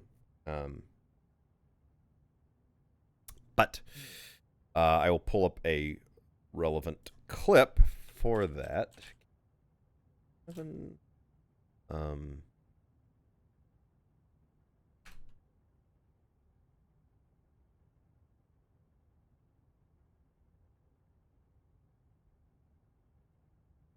Let me catch up on what you guys are saying. All our projects are legislatively defined, so we don't have the ability to change our behavior based on the feedback from EJ populations.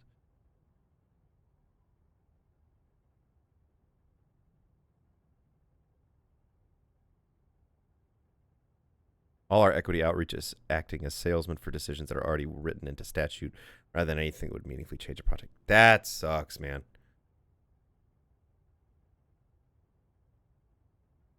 Yeah. Okay. Yeah. Thank you, Commander. Okay. So, I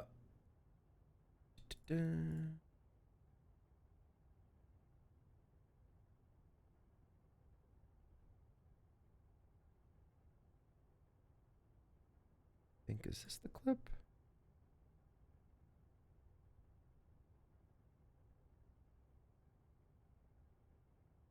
There will be a reckoning. You go with the army. I shall tell your father. No, it's earlier. I think it's... Yes, I think it's the scene.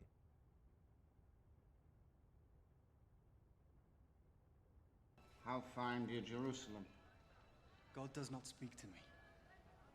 Not even on the hill where Christ died. I am outside God's grace. I have not heard that. At any rate, it seems I've lost my religion. I put no stock in religion. By the word religion, I've seen the lunacy of fanatics of every denomination be called the will of God. I've seen too much religion in the eyes of too many murderers. Holiness is in right action and courage on behalf of those who cannot defend themselves. And goodness. What God desires is here and here. And what you decide to do every day, you will be a good man. Or not. So, that primer clip, for those of you who don't know, Kingdom of Heaven, Ridley Scott movie. The extended edition is great. I like it. You should watch it, even though what's his face is kind of a wet blanket. What I like so much about this is rather than making a judgment of like bad Christians, good Christians, or bad Muslims, good Muslims, etc., Scott is defining the axis. He's asking the question, right? He's saying, right action and deciding on a daily basis of being a good man. Now, how you interpret that, he's not telling you this is what being a good man is. It is asking the question and letting the viewer, as they watch. Now, yeah, he kind of leans towards certain conclusions to that, but that's part of it. And then continuing. Sorry, what I was saying is the context for this is this takes place during the Crusades. Character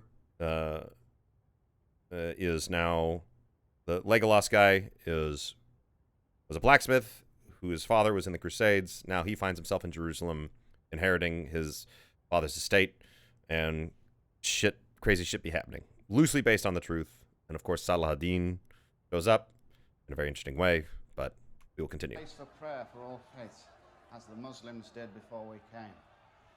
These men are Templars. They killed Arabs.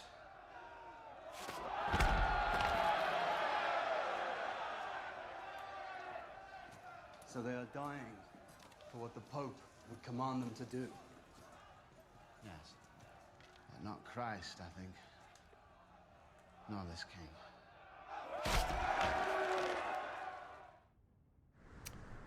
Shit, where's okay, there's a clip in here that I'm not remembering where it is, which is the reckoning that he talks about. But I mean, that was still relevant and contextual. For the strength to endure. Yeah, here we go. So it gives you more context. So conflict is brewing, and then this, these two guys chat. I go to pray. Questions about faith, and then boom. For the strength to endure what is to come. And what is to come? The reckoning is to come for what was done 100 years before. The Muslims will never forget. Now, he could have stopped there, right? And that comes across as a judgment, right? But then... No, should that. So, there is a transgression, and what a lot of this movie is about, and a lot of what I'm interested in engaging with in Killers, is the difficulty of conflict resolution, especially when you're dealing at the scale of societal upheaval, oppression, or at the most extreme cases, genocide, right? I don't have the answers to that. I am not smart enough to have the answers to that.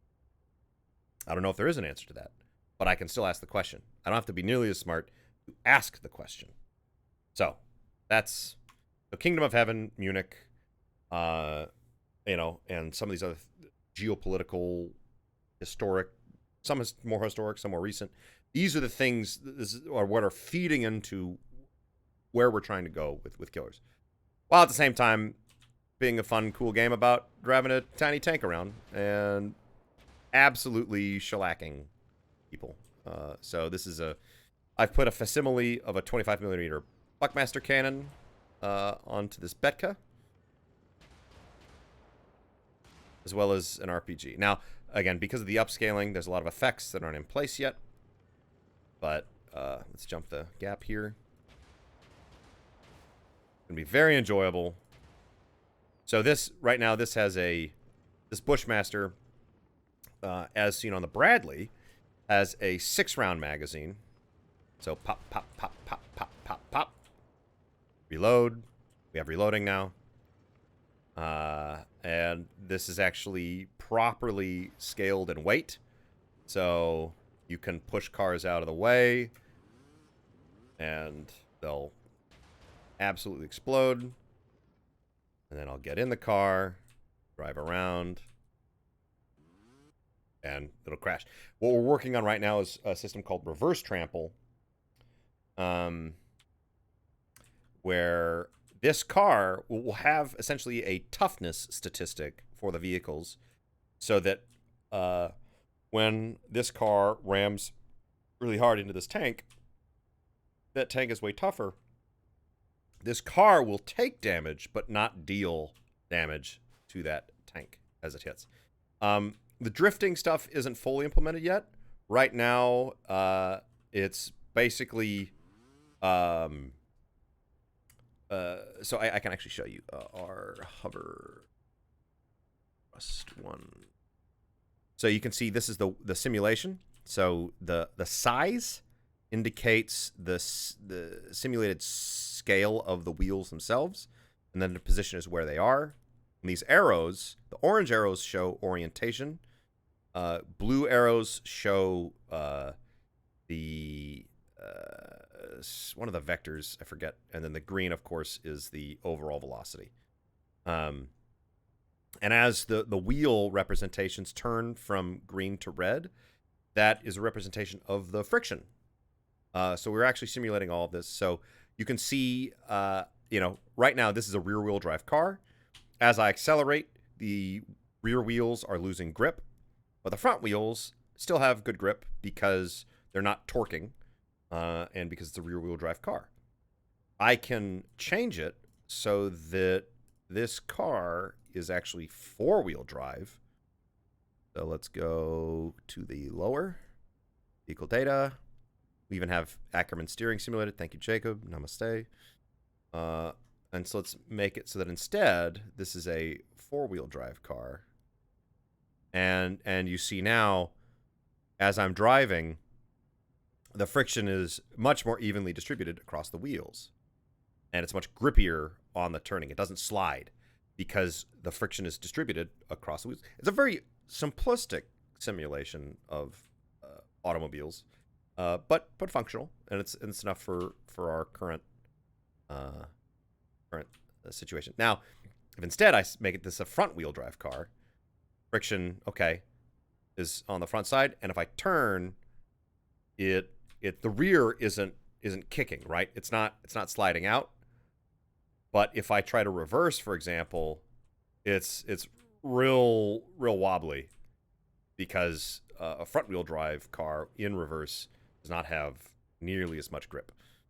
And so then at high speed, in this four-wheel drive, see how it skids out and those front wheels turn red? Pretty cool. Does that answer your question, Minty? Hope it does. So, let's blow some stuff up. So we got the Betka, obviously. This is now spacer tanks with ball treads. Now actually can move as God intended, which is laterally.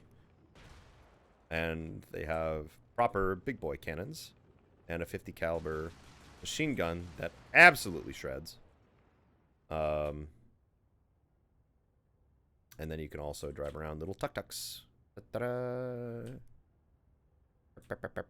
Still some kinks to work out, but oh yeah, we got some cool stuff. So you can get into and out of vehicles, obviously, as can enemies. Obviously, white panel vans. Secret things can be contained within. Candy, guns. Candy, guns, cigarettes, contraband, all sorts of lovely things. Fireworks that might prematurely explode. I won't explicitly tell you what that means or where you might go with that. I will leave that to your imagination. And when I am talking about the scale of violence, sorry, wrong level. Where this is relevant is, so you can kneel and run around. So I have a bone saw. This is, do I have invisibility? Okay. Yeah, right now I've tweaked some of the AI stuff so the cops aren't shooting right now, but they're behaving like they're shooting at me. But this is what and I've consulted with Brad Buckmaster, an actual soldier who knows about ballistics and guns and stuff. So having a MG42 is, in real life, pretty upsetting. And then we can switch out for the Obres that can just engine hit. We can run. Let's reload our bone saw here. Now, are we gonna have missions where it's just run around and slaughter a bunch of civilians? No. We only hunt the guilty. But, for example, we are going to present you with a mission with, say, let's reset this. Say this dude is a Brigador, and you're on a busy city street, and you're in full armor. What you gonna do? You just open fire, take him out? On, civilian deaths be damned. What I'm not gonna do is tell you, so, mission failed. You killed a civilian. No, we're not doing that shit. A, it blows, breaks the fluidity of combat, and it's not fun. B, it does not engage in interesting questions for the player. The whole point is to set up specific situations where the player has to answer the question for themselves. Here is a target in the middle of a crowd. How are you going to approach this? There is no penalty. There's no intrinsic penalty to killing civilians in Brigador Killers. And we're not going to be like, you killed civilians. Now you get the bad ending. No. Instead, there is going to be mechanical. Repercussion is the wrong word. There's a mechanical aspect. So, in Killers, we're doing something similar to the GTA Star mechanic, right? So, as you, the player, escalate in violence, so does the response to your violence. Now, that can be a progressive situation. So, for example, in GTA, I believe, like, car accidents or injuring people is single star. But killing a cop, I think, is instantaneous 2 stars. And if you kill a couple cops, that's 3 stars. I think. I don't remember the exact thresholds. In our case, and like, the thing is, if you've only got a pistol and a car, in GTA, it's extremely hard to get 4 stars. So it's not a linear scale. It's a, I think it's let's simplify and call it a quadratic or possibly logarithmic scale of violence escalation in order to hit subsequent stars, right? So in Killers, we're going to start you out, dude in a suit with a handgun, if even that, right? Mechanically speaking, it is going to be almost impossible for you to hit the equivalent of like a 3-star GTA rating. But then as you unlock and equip increasing levels of firepower, which are, to an extent, depending on your skill level, required to accomplish certain goals, inherently that violence is going to escalate as well. There's just an implicit level of collateral depending upon the scale of the firepower that you are using. Commensurate to that,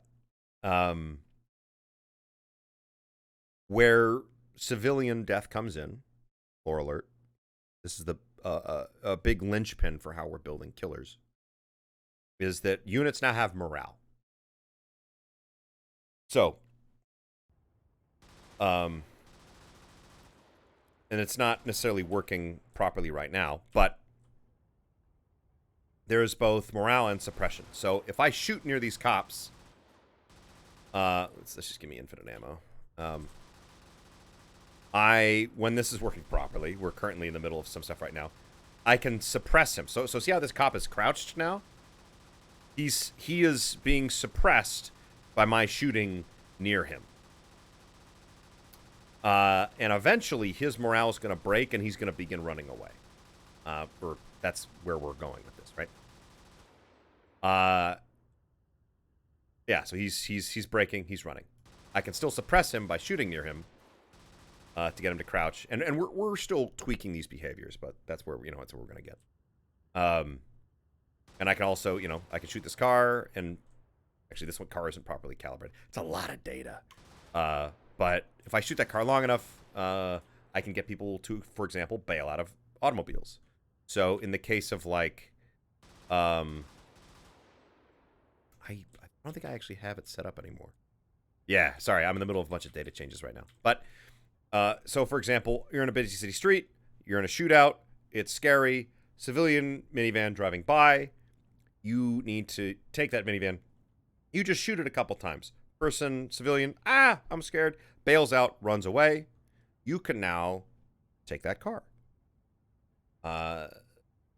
Again, cribbing a lot from GTA, learn from the best.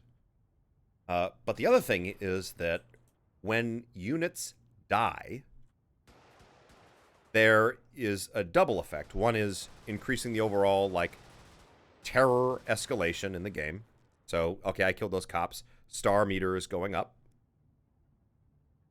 The second impact is that when a unit dies, there's a negative morale influence on units around them. So, how does this affect gameplay? Say you've got this target. Let's refresh, right? I got my target in the middle of this crowd, and I just start shooting away. Very simple, very easy. My target has been dispatched. But now I have two problems. Or rather, okay, now I have a problem. One, I just went from 0 escalation to the equivalent of 3 stars. So I got some serious heat now. It's going to come after me. But on the other hand, any enemy units around what just happened here, any low to mid-level unit is going to be completely panicked because those 30 civilians I just killed all have a cumulative terror impact on the units around them.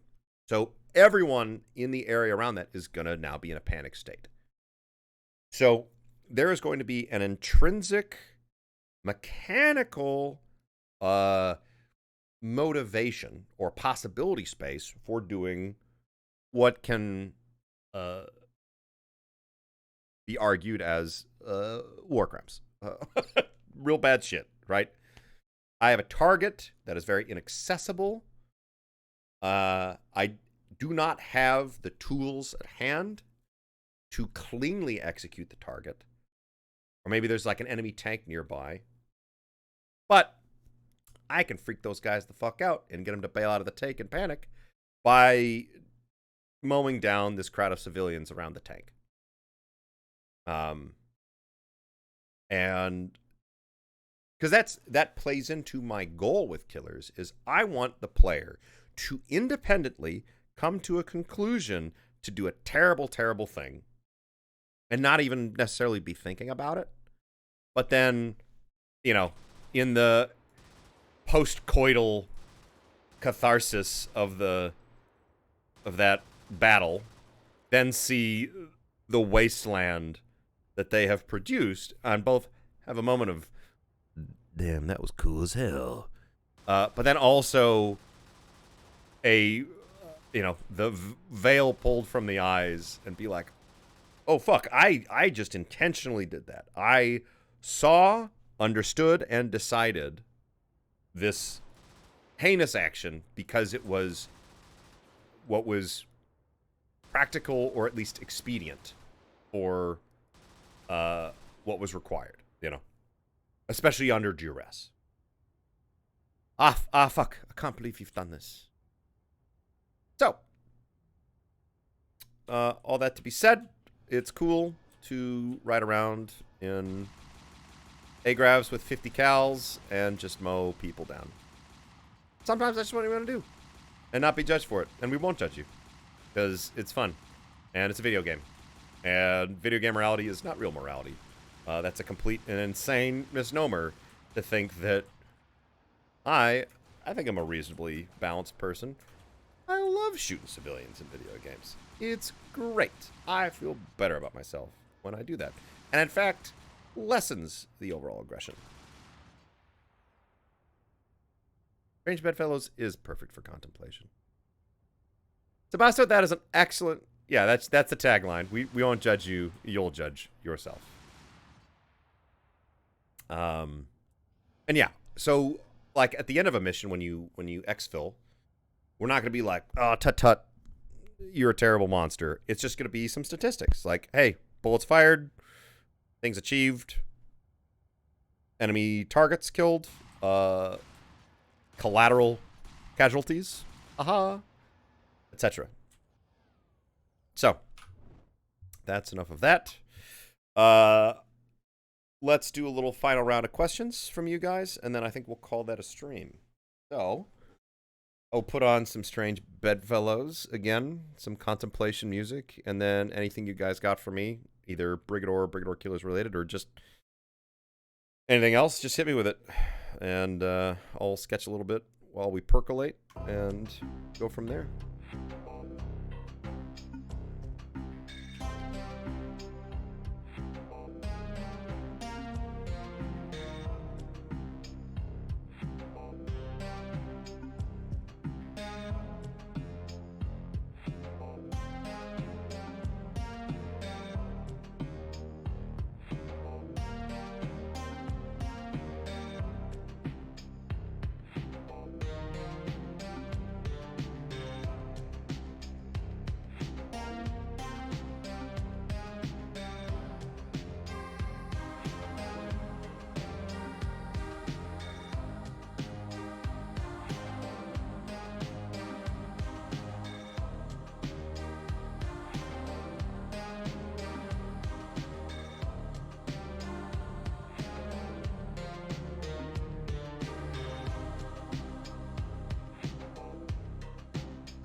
You know what? Why don't I give you guys one more little treat for all the people who've hung out this long?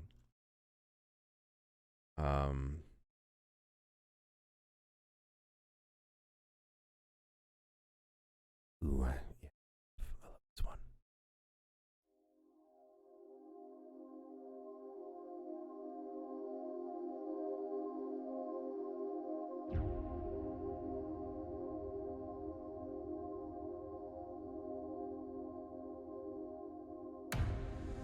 Ross Scott is fantastic. I love his work. And yeah, that's a good example. To mechanically push for certain things, but not require it. But, you know, new tracks gonna pop on YouTube. They will eventually, but we already put out a lot of this. Well, not a lot. We put out a couple tracks from the score. Eventually, they're all gonna go up on YouTube, but we're gonna trickle out a couple more of these. But for now, we're lording them over you to keep you guys coming to the streams. That's also why I'm talking a lot over these songs, so you can't get perfect, downloads of them off of the stream. You fool. Yeah, natural consequence of the game system is a mantra for us with Killers. Slunky McGee got a question. With the increased zoom, how is that going to affect gameplay with longer range gats like mortars and artillery? So, we actually... Okay, I don't think we just implemented this. Go back in. I just need to set the keybinds.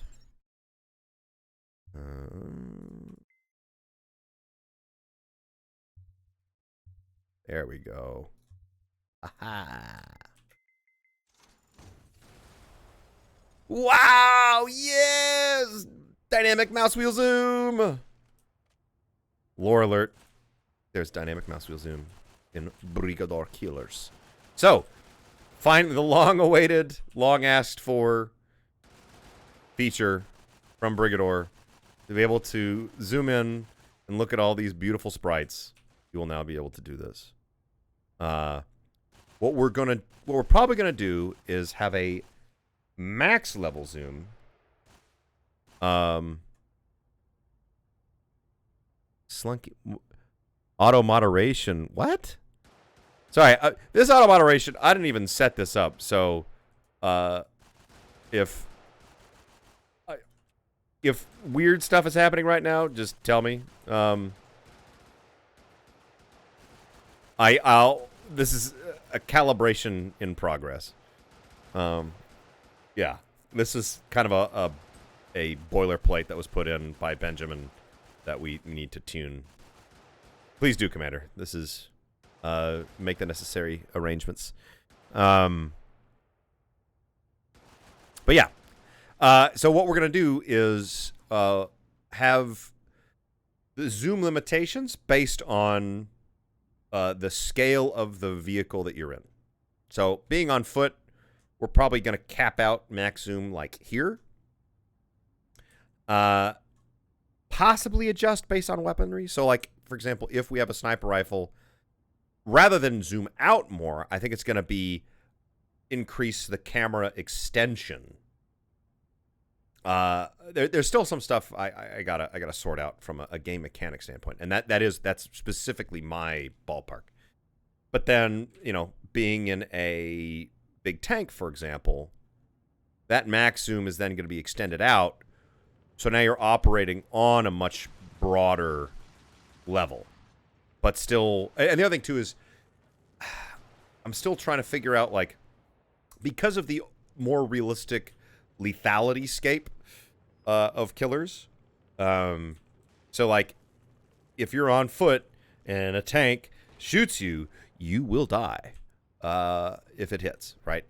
There are a lot of implications and ramifications of that I'm still trying to square in a meaningful and fun gameplay system. Yeah,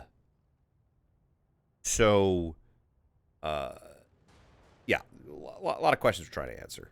One of the things that we might do is scale enemy sight radius based on how large and conspicuous a vehicle you are piloting. So being on foot, you know, this tank might only be able to see and engage with you from here. To make it so that even though being on foot, I can't see this tank, that's going to suck if that tank can just shoot you from beyond your sight range. So there's a lot of calibration that has to be done there. But questions I'm still trying to answer. Still going to be doing selectable pilots, and if so, what kind of impact will they have on gameplay? The pilot paradigm is shifting from Brigador. Instead of pilots being difficulty, pilots will instead be modifiers. So, for example, certain pilots can't use mechs, but has a bonus to cannons or something, right? So there will be specific influences for selecting certain pilots and for manifesting certain gameplay styles. And I think also, hopefully, story ramifications as well. So, like, encountering, you know, a certain, you know, canon combinations of, like, killing Norman Osberger, perhaps, with, you know, Edwina Blake instead of Anna Morante, maybe manifests a different result or a different story beat. That's stuff we're figuring out right now. So we shall see. Melon, I assume this is an in development thing. Is it possible in the Brigador engine to do something like fleeing animation set for the enemies so they don't stoically march away? Yes, that's already planned and in the works.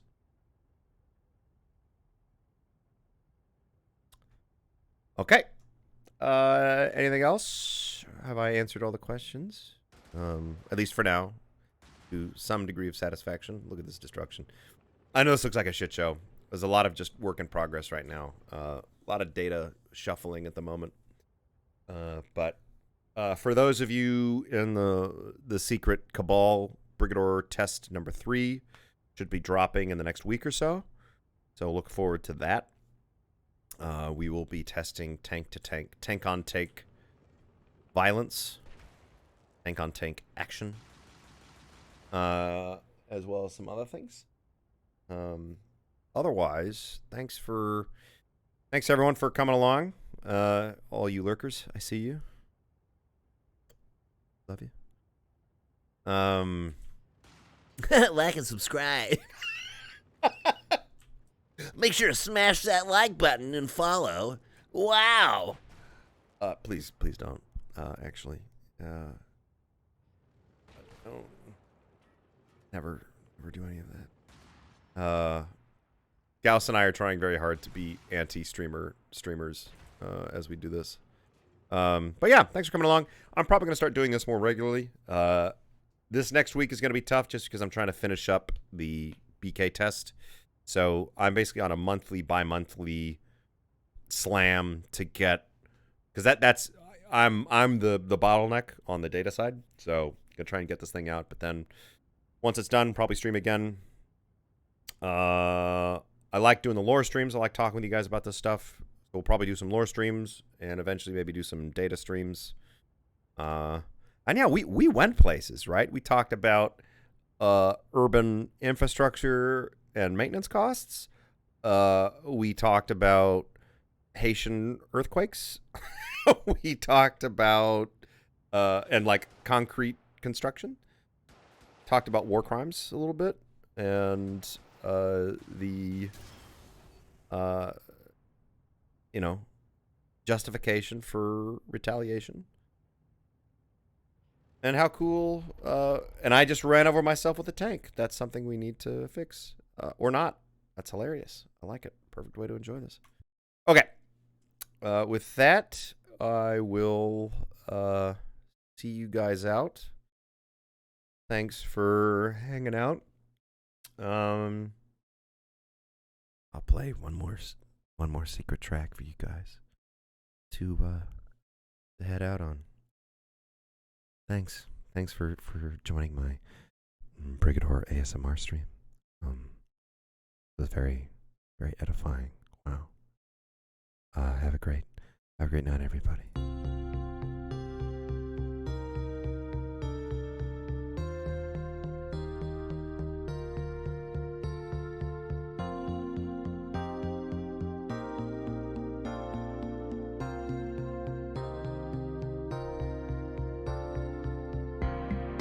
Wow, those chimes.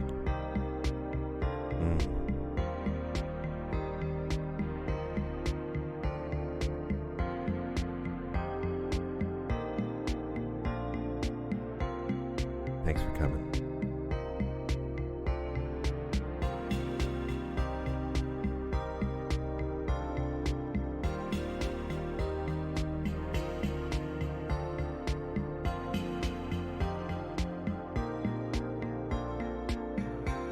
Love those chimes.